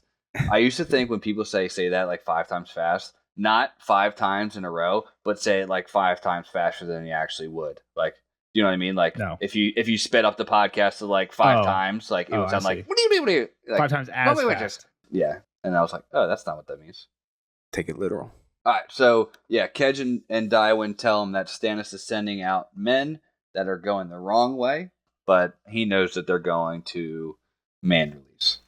This is when he thinks about Manderley, but they're not going to Manderley's. He thinks he sent Davos to Manderley's. He's probably sending these 2 to other northern houses that are closer to us. Oh, I just thought these 2 were on the way, like 2 if by land, 1 if by sea kind of thing. No, he says Cotter Pike sent word to Eastwatch, the Onion Lord and Salador, and they said made sense he'd send out other envoys. Yeah, but exactly. I think he'd send them south.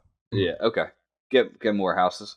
Because the two Does make are sense. Sir Richard Horpe and Sir Justin Massey, which are knights. John's like, if it was just scouting, he could have sent anybody. You send knights to meet with lords, basically. So that's why John's going down this line. He's like, whatever, none of my business. Not my problem. Let Stannis have his secrets. God knows I have mine.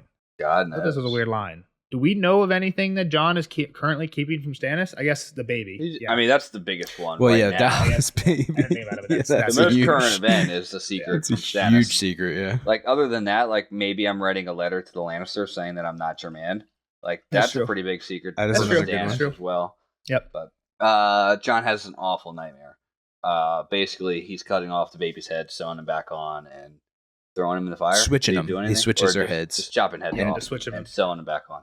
Pretty bad. Ed wakes him up. Give me something warm. Has some broth. Ghost. He just thinks about the smells.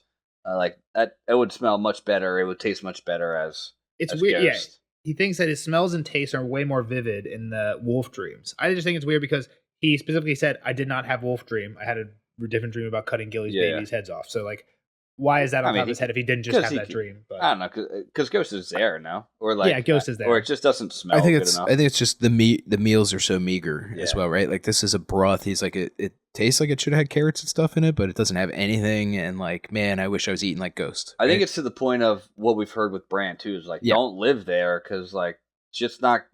Don't become a bird because You don't you're wanna gonna come want back. to fly fucking everywhere, and you'll be gone. the interesting thing about he's not in dreaming in Ghost tonight, and Ghost is sleeping at the foot of his bed tonight. Like at this point we kind of know how that works. But this was Well, that fuck, was some you're of not the dreaming him if he's just laying there. You're not tapping into that dream. I think that was some of the early hits of Bran, right? When Bran was having wolf dreams and it wasn't clear that he was actually in Summer, is like he would only not have the wolf dreams if Summer was like sleeping with him or something like that. But yeah, at this point we kind of know how that works, so it's not really Okay. important anymore. But It tells this new door guard, hey, I want to see Janice and Bedwick at first light. Get him here. And he goes out to see the escort. Aemon's all wrapped up in furs. He looks like a little baby. Gilly's crying with a baby. interesting. John doesn't. I feel like from what we've seen in Feats of Crows, we can be pretty sure it's not her baby because she just cries for like the next Yeah. 4 months. But John Well, here is like, 100%. how would I know? And the baby cries too, no? Right? Well, Like, yeah, and then Sam even figures it out. I think along the way, right? Like, doesn't he kind of come to the But conclusion? he like, figures it oh, out it's- because Gilly hasn't stopped crying, not because he notices the baby. He's like, oh, this is the one with blue eyes. Well, or that's kind of what something. I'm saying, though. It's Doesn't like it Aemon feels tell him? like it was very Exactly. authentic. I think Aemon spills the beans at some point. Yeah. And Yes, Aemon yeah, says- you're right. He's like, yeah, look a little closer, you idiot. Yeah. Like, why do you think she's crying? That's not her baby. Yeah. I guess my point is that, like, why didn't Gilly could have taken her own baby? No one would know. Cover Who would have him up. known? John Cover him wouldn't up have tight. known. And then John, when they go to burn it, John would have been like, "That's Gilly's baby." Hey, could have That's- saved both. Could have saved both. To be fair, that's why Stannis should have probably just burned it That's why regardless. Stannis is just going to burn it anyway. Because what if Gilly lied to you, John? Yeah. Yeah. We kind of skimmed over it. She has so much trauma as well, though, that like she wasn't about to talk back to John Yeah, that's true. and disobey her command, right? Like she was kept in line by Craster so tight that was who she is. Yep. Craster never lost the locker room. Very stern. This part is also very similar. Again, it's not as word for word as the Sam chapter, but it pretty much covers the exact same points. They say goodbye. Gilly gets in. At one point, John calls her my lady, and she doesn't like that. I'm a mother, not a lady. Take care of him. I will. Blah, blah, blah, blah, blah. Yeah. They go to leave. And Aemon tells him to read a passage of a book he left. Did you Oh, yeah. skip over that? That's new, right? I don't. No, Aemon that said was that in in the the last that one. was Yep. also in Oh, the okay. in the Sam chapter. The problem I have here though is like, man, that's the one fucking thing I wish he would have went and did in this chapter was go back and finish this Jade Compendium book. I'll see in the next one. I hope. You've I been was waiting a very book for interested it. in it. You got teased about this a whole book ago. Hasn't been bothering Okay. me since then. Well, because it was like here. Well, Forgot that's all what I'm about saying. it. It's like I reread it in your Sam chapter that you made me. You were like, hey, reread this, Yeah. and then I read it here, and I'm like, oh, hopefully we get that, and then to this chapter, and nope, didn't pop out. So This, Yeah. a little bit towards the Jade end. Compendium This end of, tells him sorry, go ahead. he set out. Well, I was gonna say he tells him that he set out like a specific passage of the book, and is like, you got to enter the battlefield smart, essentially. Knowledge is a weapon. Arm yourself before you go forth. So that's why it was like, I wonder what this part is, or is it the kill the boy thing that we already heard? I don't know. Any prediction? It was a Jade Compendium. The Jade Compendium. It was written by a Volantine adventurer, Kalakwovotar. traveled to the east and visited all lands of the Jade Sea. I don't like you say that like I have any idea what the fuck the Jade Sea. It's out past is. Karth. It's out like we're way past Danny. Yeah, exactly. That's what I'm saying. So like I have no idea what this book could even entail. Interesting that Eamon thinks there's something in there that's going to be good for John, though. So Yeah, I mean, I wonder if it has something to do with the others, or if they get that far over there or not. I mean, we kind of had that discussion before. I think it's like, are they contained on Westeros or not? Westeros, yeah. Yes. So well, we'll see. Interested. John says he'll read it. They head off, and then as the Waynes pull away, Sam stays back for a moment. Sam says his farewells. Ed returns it and says the boat isn't likely to sink. They only think when he's on board. Again, normally I read the Ed quotes, but we got that one already in the Sam chapter. And then this is a cool little quote too. I'll read it, and I'm going to tell you guys again what parts are in John, what parts are in Sam, because again, it's mostly word for word. This is in John. John was remembering, and Sam thinks John was watching the Waynes. And then John says, the first time I saw Gilly, she was pressed back against the wall of Craster's Keep. The skinny, dark-haired girl with her big belly, cringing away from Ghost. He had gotten in amongst her rabbits, and I think she was frightened that he would tear her open and devour the babe. But it was not the wolf she should have been afraid of, was it? This is in the Sam chapter only. No, Sam thought. Craster was the danger. Her own father. So John doesn't think what he thinks the answer of who she really should have been afraid of was. But I think the implication here is John. Him? Yeah. And I think it's cool because in the Sam chapter, we didn't know at this point that there was a baby swap happening. So in Sam's eyes, John hasn't done anything wrong to Gilly. So it makes sense why Sam's not thinking you. He's thinking Craster. Although just before this, it was one of those like, man, I'm an idiot moments, right? Where she is like freaking out about leaving and like, take good care of Dalla's baby, and like completely like. Yeah, and Sam's oblivious. Yeah. Yeah, well, so was I. That was kind of what I'm trying to say. Yeah, the first time. So yeah, but then now you read it here and you're like, oh, okay, Yeah. that's why she was kind of taking this so Yeah, seriously. oh, gotcha. Yeah, that's cool. On her first read. But yeah, definitely John. Yeah. So and then I think that's cool that Sam says no. Sam thought Craster was the danger, her own father. And then it continues. This is in both. She has more courage than she knows, Sam said. So do you, Sam. Have a swift, safe voyage, and take care of her and Eamon and the child. And this is in John only. The cold trickles on his face reminded John of the day he'd bid farewell to Robb at Winterfell, never knowing that it was for the last time. And then in Sam, John smiled a strange, sad smile. And then John says, and pull your hood up, the snowflakes are melting in your hair. I mean, that's cool because that's the last line of the Sam chapter. And in the Sam chapter, it's basically just him like, John's just smiling strangely. And in the John chapter, John's thinking like, this feels a lot like when I said goodbye to Robb. And if you go back and look at it, there's no like direct quote that's like a huge parallel, but there is like one line where John's like, snowflakes were melting in Robb's hair, kind of in the middle of their conversation. So I don't know. I just kind of like this. Again, when you put the two chapters together, it's kind of cool how, and hopefully not foreshadowing that John and Sam never see each other, because it seems very heavy-handedly foreshadowing that John and Sam never see each other, right? Because it's like, oh, this feels a lot like when I said goodbye to Robb. Yeah. Yeah, and like all the bad omens and shit. Yeah, so cool. Yep, that's the end of the Sam chapter, but not the end of the John chapter. Keep going. All right, so he goes back, right? Is there anything before he goes back? Not really. No. Goes back, meets with Giant, a.k.a. Bedwick. Yep. Giants. Hey, we need more weight castles on the wall. Like, we need like warm spots for us to be able to look at the wall, basically, right? If we're gonna have people walking atop the wall long distance, they need stop places to like. Yeah. Stop, get food, warm up. So you're going to Icemark. You're going to take 20 men, 10 Stannises, and 4 of them, I don't think he tells him this, 4 of them are going to be Janice's men, because I need to split them up. He does tell him that, yeah. Yeah, I Keep an eye didn't on remember him. if he thought about it, or if he just thought about it, or if he actually told Bedwick that. But Giant's like, me? I'm the smallest guy here. Like, what the fuck are you doing? And he's like, look, you're like one of the best rangers. Trust me, like they'll follow you. Well, smallest, and I'm not a lord. I'm here for poaching. He's like, That's okay. I'm a crofter's We forgot kid. about that. We forgot It's about like, that. yeah, but you've been here 12 years. Again, I like it. We're going by merit here. But he's afraid of the climbers, right? And He's like, yeah, Like- if they climb, 30 men's not going to stop them. oh, He's like, yeah, well, 30 men's better than nothing is basically what John says. So I just looked at that. I wish I had it for you. I put it in the podcast. I wish I had it for you oh guys. my If gosh. you look at the castles on the wall, Icemark and Queen's Greyguard? Greyguard are both to the West. west, yes, of Castle Black. So they're both in between Castle Black and Shadow Tower. If you look at the wall, Castle Black's kind of closer to Eastwatch anyway, so it is kind of evenly spacing. What's weird, Ice Mark is right next to the Night Fort. Like castles, they're not right now. I'm sure they're leagues apart, but they're in terms of castles, they're right next to each other. And if Stannis is going to be, he's given Stannis the Night Fort, you'd think that one would be another spot that Rangers would be able to stop and stay. So it's weird that he doesn't kind of space him out a little bit more, but whatever. Just this is the first 3, right? So it's we can't go too far right the away. first 3. It's the first 3 he's garrisoning. Oh yeah. I thought you meant it was the first 3 like next to Castle Black. I just think you can't go too far. Well, 2 of them are.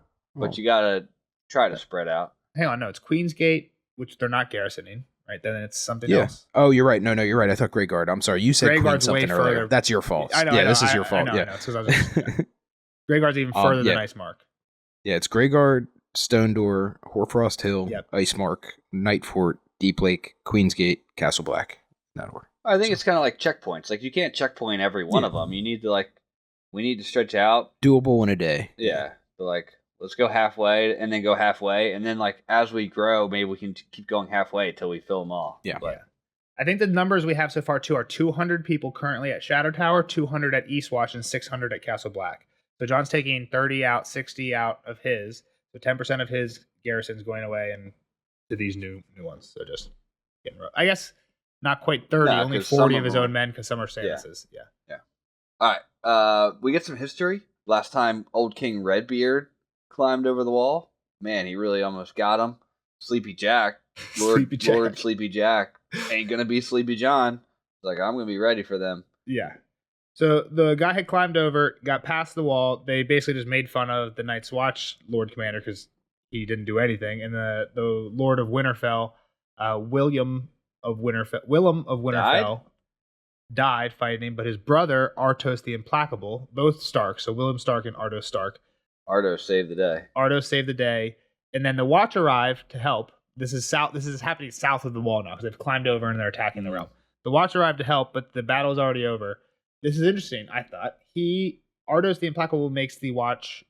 They were too late for the fighting, but he makes them bury the dead. Oh, should have burned them. Well, it doesn't seem to be a problem at that point. And John says this was in the time of his grandfather's grandfather. I don't think we even know the Stark family tree that well to go give a name to that. But that gives you about a timeline-wise. Brandon, probably. It makes you think there was definitely no sign of others at that time, right? Like the reason we're burning now is because others have been popping It's not on up. the Watch's mind, that's for sure. And it seems like that was a recent thing, but so I don't know if this is a huge revelation, but I don't know. I don't know how recent it's clear that it was, right? If Mance had time to build an army and the reason behind that was because the others were acting up, you'd have to think it's been at least a few years, 5, 10 years, I would think, that there has been other activity going on. Again, we don't have to go into too deep in it, but this is something that people theorize a lot. It's like, when did the others really resurface to the point that the wildlings were noticing, right? The first people who are going to noticed, right? Yeah, we don't have to linger on it now, but I think this implies that John's grandfather, not then, because we're still burying people, not burning them. So, well, to be fair, the southern people are burying. The wildlings might have been burning people because they knew. That's true, but we're dealing with the Night's Watch in the north here, so it would be number 2 and 3 to learn about it. So, Message didn't get there. Fair, but we know they traded at least, but yeah, it doesn't matter. It's like, hey, we're going to garrison them all, but right now these 2 will be good. Janos is going to go to Greyguard. Good luck. Yeah. He's like, even Giant's like, that, I don't know. Like, you're the Lord Commander, but I'd probably send him to the kitchens to chop up turnips before I send him to Greyguard. Just get that guy way the fuck out of here. John's like, if I send him to cut up turnips, I could never eat another turnip. Yeah. Not good. So, yeah, he's like, I got to get this guy, essentially like what Jeff just said. Get him away from here. Get him away from Alistair as well, right? Janos comes later. It's like, what, midday? Sun's... Michael Scott negotiation tactic number 3 or whatever. Show up late. No. He probably tried to change the place of the meeting too. John who spoke first? That's tactic 2. Conference room. No mind all. There's bad blood between these two. John doesn't forget that he kind of traded on his dad as he called his dad a traitor type of thing. How does John know that? I don't know how that's clear to John. I thought this was kind of Did he weird. hear that, like, the gold cloaks turned on him? Would be the only way. Is that, like... I don't know. It's some pretty deep details of, like, what happened that day. I should have gone back and looked at exactly what happened. I think Janos is, like, the one that, like, kicks the knees out from under him, or, like, Janos is, like, helping bend Ned, he's not the one that swings the sword, but he is like involved in the day when Joffrey's like, take his doesn't head. Ned say like, Janos, go like arrest them, and then Yeah, that's the big part too. Is he's the one that is supposed to be on Ned's side, but Littlefinger had paid to. Yeah. Flip. Exactly. So Double cross. interesting thing when he does show up, Jon is already sharpening and oiling Longclaw, and he thinks, "Oh, this is something that would leave this to a squire." But Ned always said that his men, his own sons, should do this, and I think this is like a subtle hint at what one of you guys earlier said. I don't think anywhere in this chapter Jon actually thinks that Ned told him the man swing the sword. No, he doesn't. Yeah, but I think this is like a sprinkle of like, hey, Jon is doing as Ned would. Ned should. Right? Like, Well, yeah. I mean, hanging. That's just first chapter. Isn't that said like hanging's like soft, or like Joffrey's having people hung and they're like, oh, that's soft ass shit. I think they say that even down south they have a different man to do your killing for you type thing. Yeah. And then you get soft to it. Basically, is the problem with that, right? So basically, Janos gets the order. Pretty shocked. actually, when Jon's actually oiling his sword here, Jon slid the oil cloth down the bastard sword, watching the play of morning light across the ripples, thinking how easily the blade would slide through the skin and fat and sinew to part Slint's ugly head from his body. Kind of like A little bit different, murdering him versus beheading him. it's exactly what he does. He cuts his head from his body. Yeah, but I mean, know right here that, he's but the like, intent man, it is would a be little fun to bit kill this different, fucker like, right here. Just Yeah. killing him to kill him versus making him a criminal. read Jeff. Come on, you knew what was going to happen. That didn't perk your eyes up. No, it didn't. Oh, come on. Okay.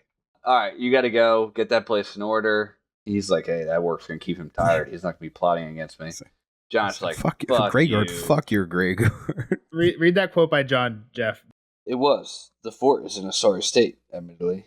You restore it as best you can. Start by clearing back the forest. Steal stones from the structures that have collapsed to repair those still standing. Work will be hard and brutal, might have added. You'll sleep on stone, too exhausted to complain or plot. Soon you'll forget what it was like to be warm. But you might remember what it was like to be a man. Yeah, I like that part. Like you might, well, you might remember what it was to be a man. And he doesn't say that, right? He's just thinking that. Yeah, he thinks it all. Yeah, he should have fucking said that out loud. Say it with your chest. John's like, fuck you, fuck your ruin, I'm not going. John's like, it's not an offer, this is an order, motherfucker. Yeah. Don't you know who I am? I have friends in King's Landing. And titles. He used to be Lord of Harrenhal. Yeah, I was Lord of Harrenhal. Fucking never saw Harrenhal one day. And I ain't listening to no bastard. Shove it up your ass. Yep. And he lets him He's leave. got the mark of the devil or something on him, he says. What does he say? Mark of the Beast at one point. I think Mark that's of the Beast. It's because of the wolf thing. What wolf thing? Like I think people know. Like warg. They're starting to warg understand thingy. he's like a warg. I think probably. The Okay. wildlings knew immediately. I don't think it was as clear for the Night's Watch because they don't see him all the time. Well, he doesn't but- even know that yet, though. I was gonna say that actually earlier. The part where Jon thinks that his wolf dreams he can smell and taste better. The next thing he says is, "Ghost is more alive than me." Which I was actually gonna ask, like, did we ever know that Jon fully understood what was going on there? It seems like that implies he does. The fact that when he's thinking about how his wolf dreams are more vivid, and then he can relate that to Ghost being more alive than him, is like Yeah, he definitely that understands. does imply that. I would agree. That he knows at least something. Maybe not as much as Bran, I don't think, but Probably not that much. he's trying that knot a little bit. Yeah. John lets him go.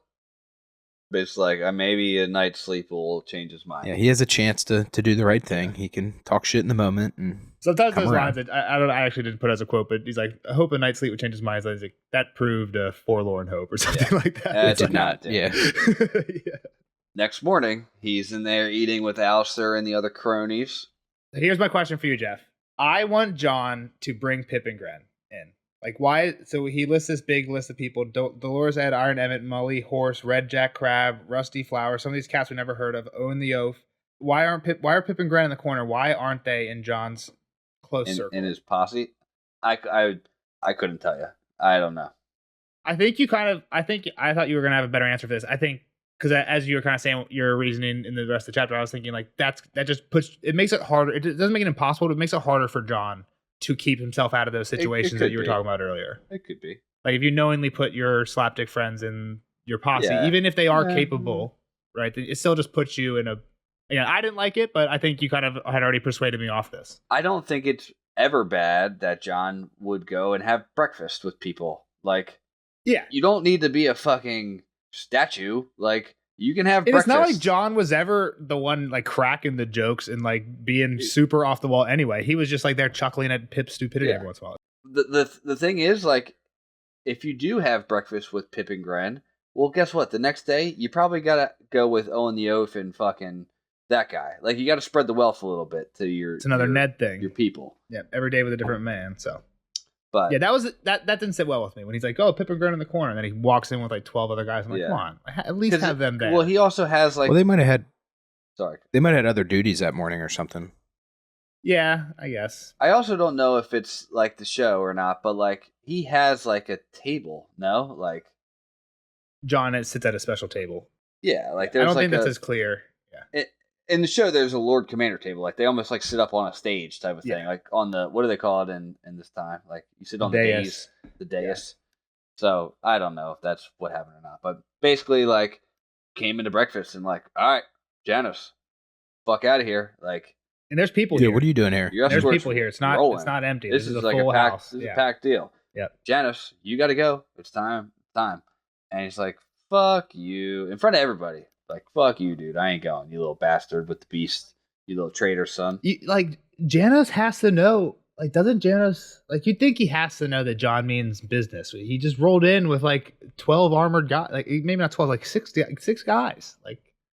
Again, I don't think that's enough for a packed house like this. Like John says at one point, like it was close. Like I didn't know which way it was going to go. Yeah, I didn't take John's posse as being like his like men at arms, like ready to strike. That's not how I read that line again. That was the people that he had told what's going to happen. Be ready to fucking pull your sword. It's like he came in with. I'll take your word. I'll take your word. Master at arms. Iron Emmett and Ed are the two that like lead the charge. I'll take your word for it. But again, this goes back to the point of like this is his first moment of public revolt. Like, fuck you, coach. Like, we want to keep it in that. Like, what do you do when you try to do X and it gets revolted on, or like, because it happens, and if you don't have it, it's like wildfire. I'm just thinking about BT right now. You just got me thinking about BT.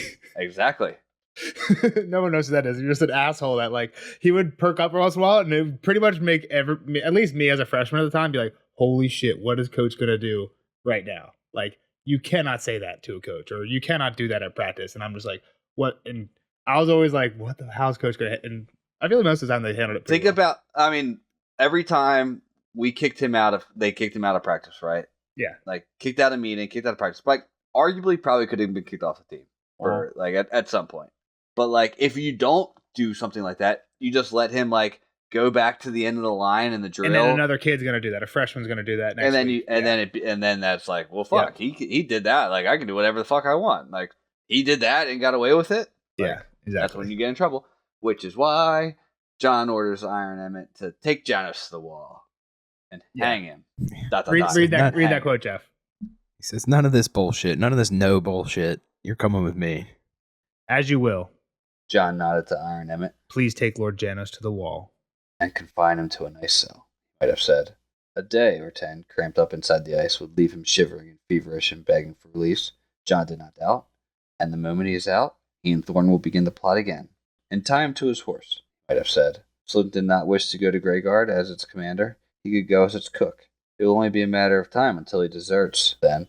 And how many others will he take with him? And hang him. John finished. Yeah. So, and this is cool. I mean, like, again, Kyle, what were you thinking for this stuff? Like during this part, were you like, oh fuck? Like, did you like when Janice started talking back? Well, like I said, I was more confused as to why he would hang him. Right? Like that seemed so really immediately. un-John. Like even me on like a third read, I wasn't thinking like, oh shit, like he said hang. I was thinking more like 100%. Okay, that was the first thing. Okay, that's kind of cool. It was like this is not starkly of him. Yeah. Okay. At all. Oh, you were like, I'm not buying the hanging.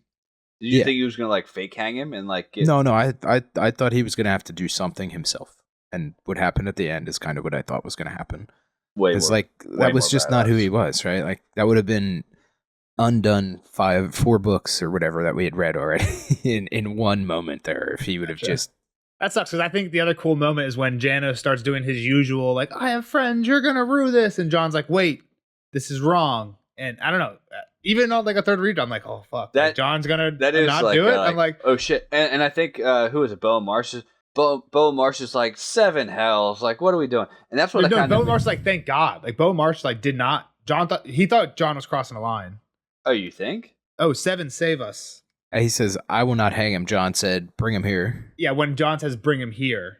I just thought I it don't was know. like Maybe you're Belmarsh right. was like, "Are you fucking kidding me? Like, you got us all outside for this, like this big old maybe. farce, and like Yeah. you're not Maybe. gonna kill him." Okay. That's how Like, I what the took fuck, it. man? Yeah, like a big Which old is what the like, fuck. Yeah, I is think this you're again all to the about, point, man? like if he didn't go through with it, people would have been like, "Are you fucking kidding me?" Like he, I like see. that little kid couldn't like finish the deal. I gotcha. Yeah.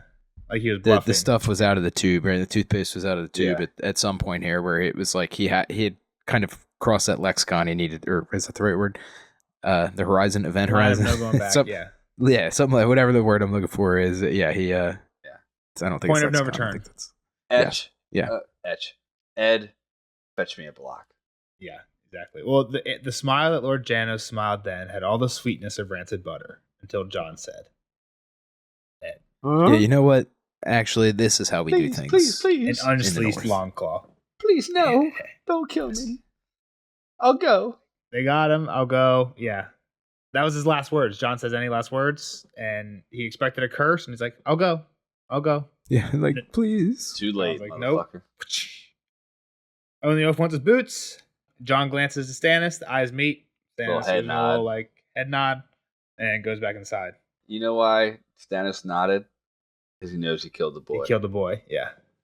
Yeah, he doesn't even know that language. Mace Raymond probably never said that to Stannis, but yeah, Stannis sees that John is doing the ruling in a way that he approves, right? Yeah. Stannis approves.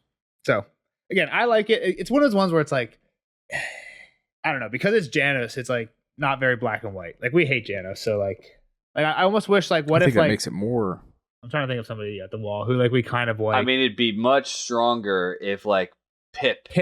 I mean, that would be a much bigger predicament. Like, John already hates this guy. Exactly. So, like, kicking the player off that you don't like, it's like, all right, fuck you. Like, get the fuck out of here already. Like, Exactly, because I think that even the thing you alluded to earlier is like the real kill the boy for John, I think, is like, hey, you are the Lord Commander of the Night's Watch now. You don't give a fuck about Lannister, Stark, Stannis, Tyrell. Like, you're the Lord Commander of the Night's Watch. That you're impartial now, right? We see he hates Stannis. We see he hates the Lannisters still, right? And like the example you gave, he goes south to save Robb and join Ned from the Lannisters. Like, that is him not being impartial as a Night's Watchman, right? So again, yeah, he can make the kill the boy choice when it comes to like being mean and stern with his friend, not mean, but like stern with his friends and killing the guy that he already doesn't like. But exactly what happens when maybe some of these things become Pip or become. How wasn't this letting the boy flourish then? If he's killing somebody that he, for, you know, like part of the reasoning is the history. I don't think that's the reasoning. It's just a happy coincidence kind of in this case. Okay. He was trying to he extended the olive branch. Hey, be a commander of Greyguard. And he even said to Giant's like, why But are you I mean, doing this? he's like, this guy is never going to be my brother, is what he's said like 3 times there at least. Sure, He's but like, John acknowledged to Giant, like, you don't become commander of the Gold Cloaks with no ability. so like, he's got to have some kind of skill. If I can put him in a place where I don't have to deal with him, he's not going to hate, like... Well, that was John's first mistake. Let's be real, right? Like, Janos he became commander because he was rich and had connections or whatever. Again, I don't think this is what I would have done as John, because I don't think it quite teaches the lesson that Janos kind of needs to learn. But He was a I don't butcher's think boy he or was. something, He or baker's wasn't boy. rich. He was a butcher's boy, but he he got kind of bought, became right? rich because he was Yeah. shady and did deals. Yeah. Yeah. But I guess, like, what about this? What if John would have sent a crew for 3 months to go rebuild Greyguard, make it like really nice as possible, and then he sent Janos in command? Like, being in command is a good thing. Like, that's a reward. Would Janos have been as pissed then? I don't know. Again, I'm not saying that's a good idea, but because I think teaching Janos a lesson is part of it, like about hard work and being a man. But it doesn't even need to be this deep. Just the verbiage that Janos was using about John couldn't let fly. Like, he couldn't let him stay at Castle Black, calling him the bastard boy and that he had the mark of the beast, and like, you can't just let that chatter, that locker room chatter, go on behind your back and like expect to lead these guys. So like, you almost can't even let him go to where's he going? Queensgate? Greyguard. yeah. Yeah. You almost can't even let him go to Queensgate, and then because all 30 of those people that with him are gonna Greyguard. They're gonna hate John in a matter of weeks too, right? Like, if their commander hates John. Well, that's kind of what he said, right? Is like, how many people is he going to take with him and desert? Well, that was if you make him go. I know, but If there's anything that I'll say, like, I don't think he ever expected Janos to go quietly.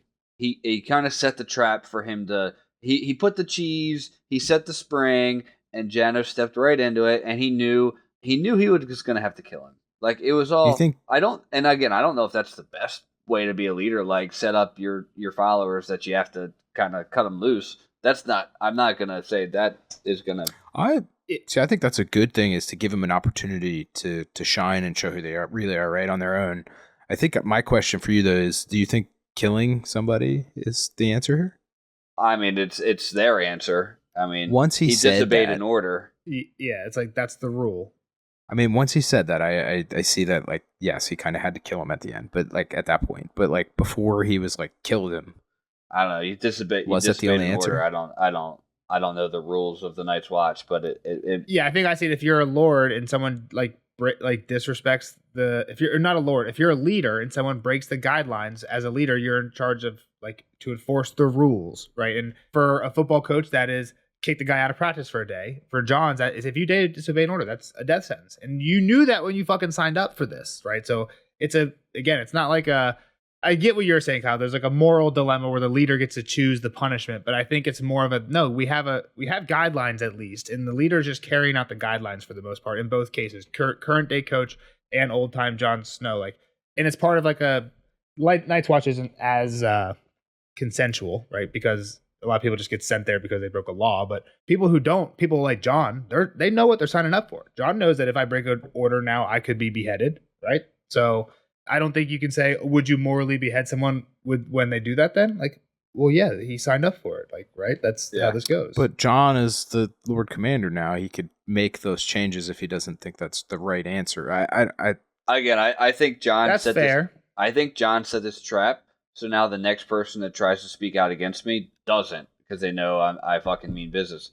That's why that was obviously the play there. Yeah, I would agree with that. That's what I'm saying. Like, that's why it was a trap, because he doesn't care if Jonas is alive or dead, and he definitely would prefer him dead, because he doesn't like him anyway. Two, he doesn't. Well, it solves a lot of problems. It solves the whole Jonas problem. Like, I'm going to give you this offering of this commanding position, but it's really a shitty position.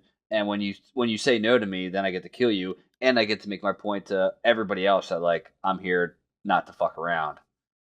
It doesn't feel very Starkish to me to like set this up knowingly, so you're just going to behead Janos in the end. And again, I think you're kind of right now that I'm thinking about it. I've never actually thought about that. I always thought Jon was actually trying to extend an olive branch. Well, I mean, it's a win-win. It's a win-win. If Janos says yes, goes to Greyguard or Ice Mark, whatever. Greyguard, yeah, wherever he's going. Greyguard. If he goes, sets it up, fixes it, great. I've got a castle, and Janos learned a lesson. Maybe I worked him into submission a little bit. Like, it's not easy, but like he did it. Okay, great.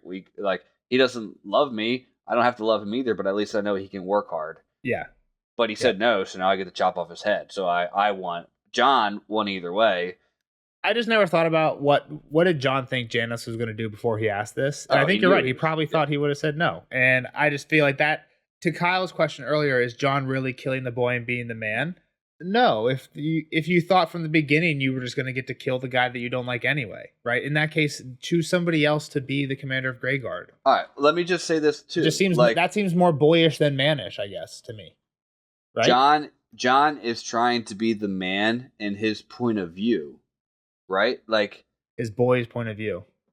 He is a boy trying to be a man, and so he's doing what he thinks the man would do. I'm not going to say that he's perfect in being a man leader. It's a cop-out. You know it's a cop-out. I'm copping out? No. It's a kind of a cop-out, be the man for Jon when I'm just killing the guy that I hate already, and I kind of set him up for it knowing that I think I think it was a trap to begin with. I think it was a Janos trap, which I don't think. It's a good point. I just never thought about it. It's a really good point. Yeah. So. Yeah, I just think that was a loaded statement from Aemon is kind of my point on that is to your life is a series of kind of experiences and building on them and learning from your history and taking that in and being a better person because of that. I don't know about just like to say like today is the day you have to change who you are and grow the fuck up. I don't know. I think it's like, all right, you have $20. I don't know, say $100. We don't have to go rehash this 1,000 times. You got $100. You got no food in the fridge for your family. but the bar down the street has cold beer. And a sale. How are you going to spend your $100? Exactly. You're going to go buy groceries for your family. You can't go buy beer. You got to go buy the groceries. Yeah, and to Kyle's point, like, I don't think it's easy to draw that line. When do you make that decision? Well, it kind of is for me. I can go buy beer. I don't have a family. Jeff does as a family.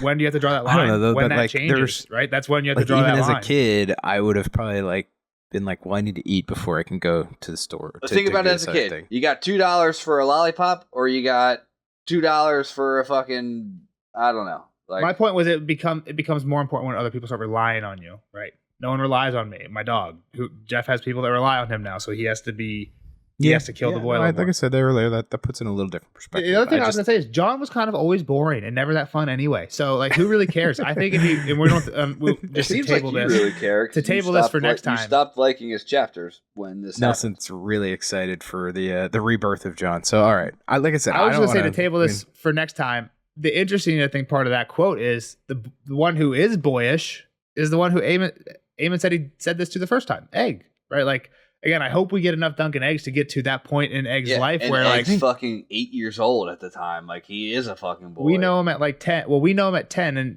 this is at 33. So there's 23 years. I think too many people.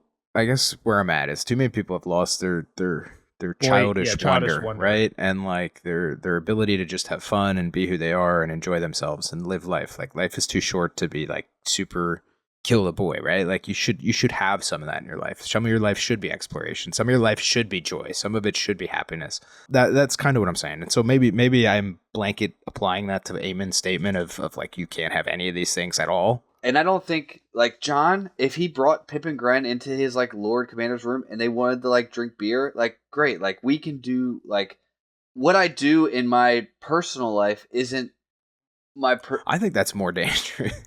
Because then you have, like... maybe that's a bad example because it's just people, but, like, I can leave work and go have a beer with friends. Yeah. But, like, it's not my fucking workmates. Like, now they live together, so like it's not like there's no escape on the wall because you're always on the wall. Maybe it sucks for him, and he can only do it in his room. Maybe he can only do it with the fucking Raven, and I don't know. Who knows? That's why I'm saying like it's a little bit different with Pip and Gren. I live it every day. You don't think I want to go into my like? I know. I don't feel that much older than my players. Like I can go into my players' conversations, and be like, "Oh, that's what you guys did on the weekend. Guess what? My buddy took a fucking beer and." But like I can't say that to them because like that'd be like, what the fuck, coach? Like the coach would say, yeah, exactly. Well, see, I didn't ever do anything like that, so I didn't have to kill that boy. But well, that's the boy that and I know John's not that boy. Yeah, well, so I mean, maybe we have different versions of what the boy is, and maybe mine was never that off the hook, and that was why I didn't. I mean, not that I'm like a super. I guess my point is there's very few times for me, at least, that I have to make a decision where I want to do that, but I can't because it would affect somebody else negatively, right? Like in general, that should just be your life, though. And like, I mean, I don't know that that's a boy or not a boy. But just be human. The situation Jeff just said, like, I would want to just talk to these guys in chat and tell them a funny story, but I can't because that would hurt my relationship as a coach. I 100% agree with that. Like, yeah, like. And that sucks. I'm not in a position like that. I don't know. I hang out with my boss all the time. I hear like at my house. I don't. It's different. I don't know. It's different. I do too with my boss, but I don't know. It's different. Yeah. So I hang out with my boss, but like my boss's boss, I would never like. There's a level where you just won't, right? And again, I think it's There's a level that you can't cross. Yeah. Yeah. So I don't know.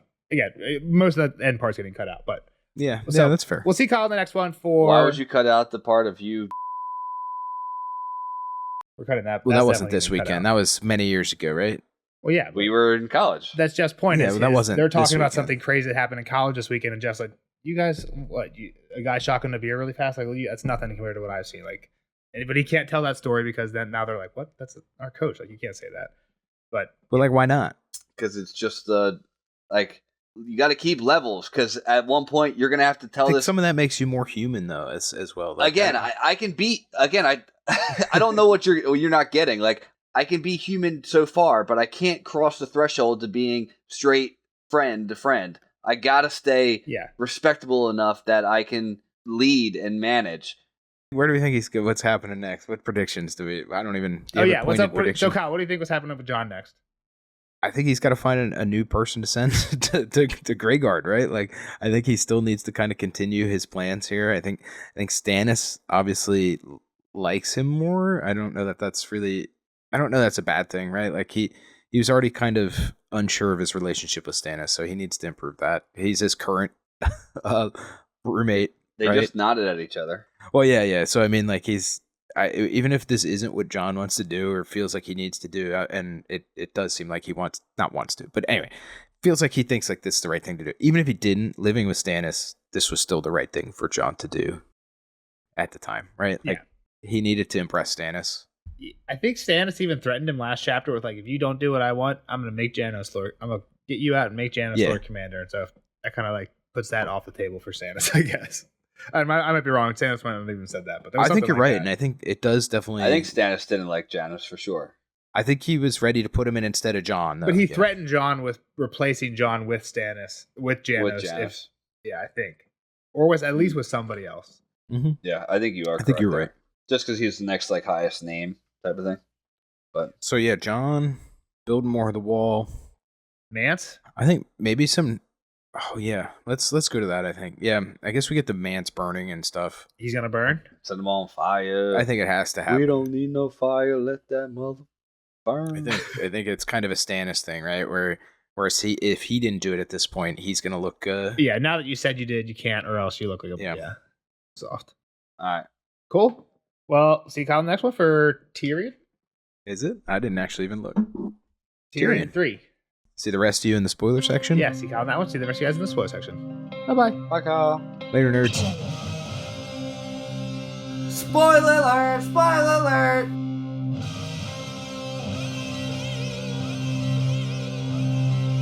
Spoiler alert! Spoiler alert!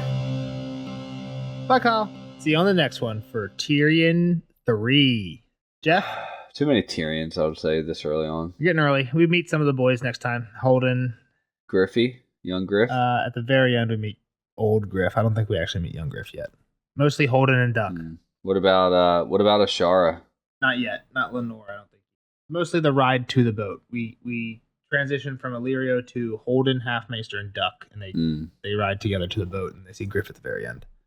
But on to Jon. You got some hot takes? Only a few again. Most of the ones were in Sam, so I don't think we're going to have much to talk about here. I had a couple things that like perked my eyes. Yeah. The first one, fire's a bad way to die. That's just kind of like people are going to get burned. You know what's crazy is that like if they decide to burn Shireen, that's way worse than like there's no turning back. Like that's got to be endgame Stannis. Like it's got to be kind of how the show did. Like if you're going to burn your daughter, you're gonna lose, right? And it's just like fuck, I fucked up. If you do that, you deserve to lose. Yeah, I see that. The thing is, I think a lot of fans think that Shireen will burn, but Stannis won't be involved because Stannis is near Winterfell. They're gonna burn her while. So the one thing I had is Mel wants to. Why does she want King's Blood? She wants to do some magic, but specifically, they mentioned two things. She wants to do some weather stuff, or she wants to. Do you want to think she's just gonna bring in a warm front with King's Blood? So this is from the Sam. Well, that's what they say. They said that Melisandre got the winds to bring them north by burning somebody before they left Dragon. Yeah. Alistair Thorne, I think.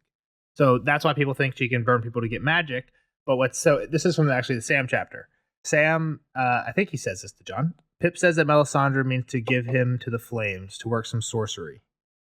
Pip should learn to hold his tongue, is what Jon says. Pip should learn to hold his tongue.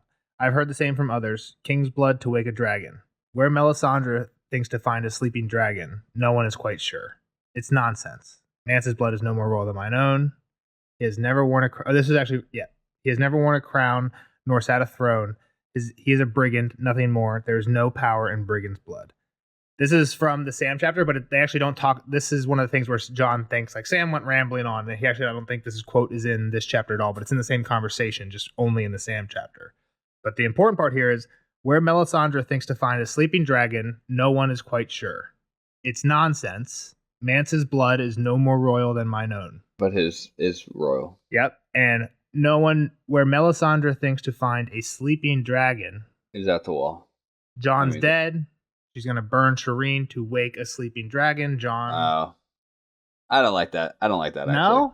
I don't like that Shireen needs to burn for Jon. The thing is, here's where they're saying sleeping dragon. Most of the time, they say stone dragon. That's where I think it's a stretch to say stone dragon is Jon. Sleeping dragon, I can see, but most of the time, Melisandre says she wants to wake a stone dragon. That might just have been, though, because she was at Dragonstone, where all the dragons around her were stone, so she was assuming. I can't have Shireen burning be something that is like a good thing. Like, if we're going to say, all right, whatever, people like Jon, like, okay, we'll sacrifice Shireen for Jon. Like, nah, that doesn't fly. I also don't think it's as impactful if Stannis isn't part of the decision. That's what I was going to say. Like, if Stannis isn't there, it means nothing. Yeah. Like, it's just like, that's just murder. And then Stannis is like, then Stannis can almost play like the Davos of it in the show. Like, oh my gosh, you burned my daughter. Like, he needs to be the one to, like, he needs to swing the sword on that decision for it to be the powerful one. Yeah. But just how awful that would be to then witness to. Like, the show did a great job of, like, Stannis' emotions during that, because, like, it was fucking awful. Yeah. And then he goes to battle, and then he loses, and we're like, fuck, this was all pointless. And even Selyse, right? Selyse is all for it, and then as soon as Shireen starts burning, she was all for it the whole way through. Like, you never saw a crack in her resolve the entire show until Shireen starts burning, and then she's like, no, we can't, right? It's hard to watch in the show, that scene. A little history about Dragonsteel, or like just like in the history part, it's like, all right, well, there's Dragonsteel too. Yep. Like, are they going to try to forge more Valyrian steel? I would hope so. Again, we need to learn how to do it. I think a lot of fans think all it is really somehow forging dragon glass into dragon steel, into normal steel, and that's how you get Valyrian steel, which is kind of where you get the ripples from, is because they never really bind. It's really just steel layered with dragon glass really thinly over and over. Again, I don't know enough about forging. I don't buy that, but magic wise, I think it makes sense if you can mix a sword with the thing that kills. Yeah. So, I mean, basically, what they're doing is just forging a Damascus steel blade with a special, but using part of a magic thing that we know kills others. And you throw some dragon glass in there. Yeah. The other part of that is like very much mentions that the others ride animals, which kind of listed them all off, which I think kind of plays into the riding of a dragon. Yeah, I also think we're going to see ice spiders, right? You don't mention ice spider. He's mentioned them like old man's mentioned them a few times in her stories. You don't mention them, we don't see them. We're going to see them at one point. We better see an ice spider at some point. It'd be interesting to see if they're like not on the other side. Like they kind of like take them down. It's interesting because ice spider, like the other things seem possible, right? Like a dead horse, a dead bear. Like, yeah, those are things that like would be in nature. Like there is no giant ice spider that we know of. I mean, there's no other that we know of either, so it's fine. But like it would almost have to be like a special thing from only the other's place or whatever. But I think I only have two more, so I'll finish up and see if you have anything left. The quote that Ghost is more alive than him. I think that goes to him like, dying, and he's gonna be warred into Ghost.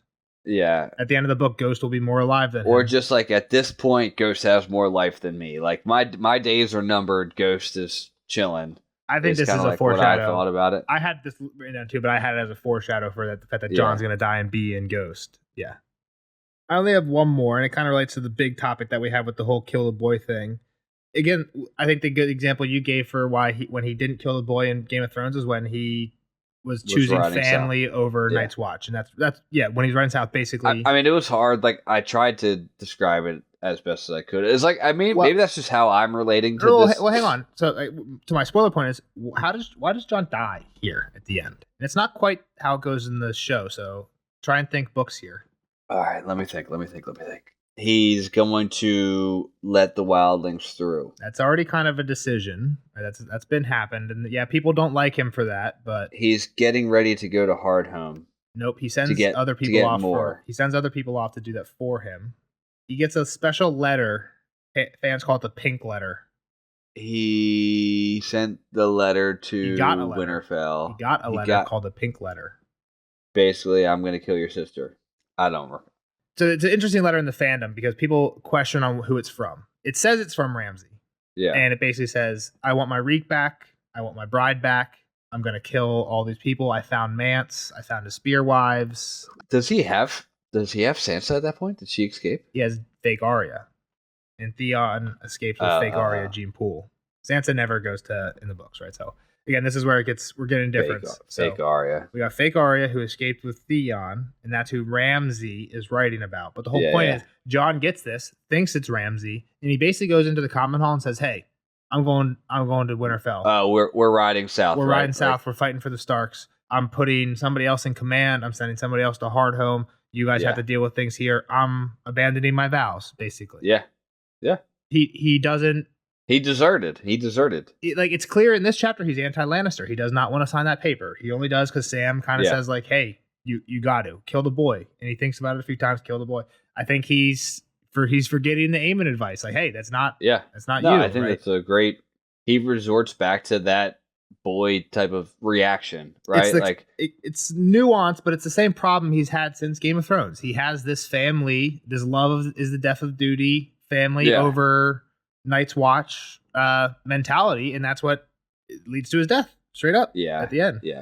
Kyle was leaning too much into it, like having fun, and I think it's half your part because like you always just give shit that like he didn't go drink a beer with his buddies. It's not necessarily what kill the boy means. That's not what kill the boy meant. Kill the boy meant like stop making decisions like a child. When you make a decision, think about everyone that you're responsible for before you think about yourself. Think about every outcome before, just your own wants and wishes should be the last consideration in your decision making. In consideration to how does this affect everyone that I'm responsible for? Jon is responsible for everyone in the Night's Watch. He gets this letter that has nothing to do with the Night's Watch. He should just throw that shit in the fire and go on his day, right? For the most part. Again, Mance, he did kind of send Mance on the secret mission, but even that is him like, he shouldn't do that. He shouldn't care if fake Arya, again, he thinks it's real Arya, but he shouldn't care. That's not, right? Again, I know that's easier to say than it is to do, and that's why it's an interesting book. That's why Love is the Death of Duty, like, hits so hard too, because like, there's a lot of people, most people would choose what they love over their duty. Like, I would say, I can't say all, but a lot of people would for sure, right? Yeah, and what I said to Kyle is I think like the reason we talk so long about that in the chapters, that's just like, again, you can say it a million different ways. That's just like a general theme in books, in movies, in songs. Right? What I told Kyle, I think when we were off air, was Chris Christopherson's song made famous by Janis Joplin. Freedom's just another word for nothing left to lose. Like the only way you're ever really free is if you have no responsibilities to anything else. Because if you ever have responsibility to anything else, somebody you love, somebody, a child, if you're a coach and you have teammates, like you have to at some point put the betterment of whatever they need above something you want, right? And again, maybe you're really lucky and you never get put in that situation. But the point is, if you are put in that situation, you're not free. You can't do whatever the fuck you want because you have something that you're responsible for. Freedom's another word for nothing left to lose. If you have nothing left to lose, that's when you can do whatever the fuck you want. If there's anything you care about, you're restrained in some way. And that's kind of Love being the death of duty and kill the boy is be selfless enough to always realize that and put whatever it is. Don't take your own freedom over whatever the other it is you have to lose, right? So in the Janis Joplin terms. To the back to like Egg being the main part of the first one. Egg can't just choose to be like, nope, gonna go out riding with Dunk. Like, we're just gonna go ride to the Riverlands just because we feel like it. I'm really interested to see, and I hope we get, again, it's, I think, hopeful at this point, to see how that impacts Egg's life, because I think Egg's biggest problem was that he was very small folk focused, and it made the lords not really like him, right? He was making reforms for the small folk, making the lords not like him. I guess that was after he was king, though, so I guess this would have been, I'm not sure. Yeah, I guess I wonder why Aemon thought it necessary to give Egg that advice, but yeah, I guess maybe we'll see. I don't know, maybe he just saw Egg. I don't know, maybe you don't even know, like, how sudden was it, like, all right, Egg got crowned, and he had to go north. Like, was it like a bang bang? Like, what do you mean he had to go north? Wasn't that when he gave him this, when he was going to the wall? There was a great council to choose who was king, and Aemon is older than Egg. They kind of didn't like Egg because they knew he'd been hanging out with the small folk and he wasn't very like high lordy. So like, you know what, why don't we go with Aemon? So Aemon sent himself to the wall so that he wasn't. So it did happen, bang bang. Yeah. So exactly. So he basically was like, Egg, you need to start. I don't know if framing this is right because I didn't flesh it out. All right. So he's like, no, I'm going to go to the wall. So Egg's now the king.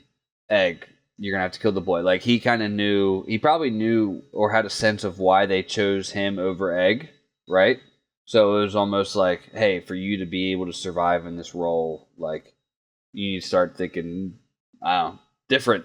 You need to start thinking different. It's kind of like John. Like, well, again, like we were saying right now, John's in a situation where most people probably question his authority. He's a young boy put in a position, like, yeah, we as readers who have seen everything he's done are like, yeah, John's awesome. But most people are like, what the fuck? This is just like some bastard of Stark who's 15 years old. Like, why?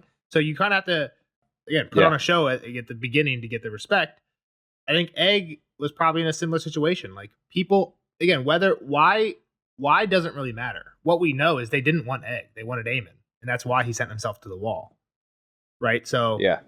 If Aemon knew they didn't want Egg, he basically knows you're in the same situation as John. There's a bunch of people that you're now in charge of that don't probably respect you. You need to focus up and win that respect. You can't be... You lock in. Yeah, don't be, like you said, going on rides with Dunk, at least in the first couple of years. Wait, year 4, once everyone loves you, then yeah, you can take a ride through the King's Wood or whatever. But I agree. Again, I don't like it, and I don't think I could do it. I don't think I'm very built for leadership, but yeah. But yeah. So love is the death of duty. True. You love drinking beer with people. Freedom's just another word for nothing left to lose. That's all I had. I didn't have anything else. All right, we'll see you guys in the next one for Tyrion 3. Bye. Bye-bye.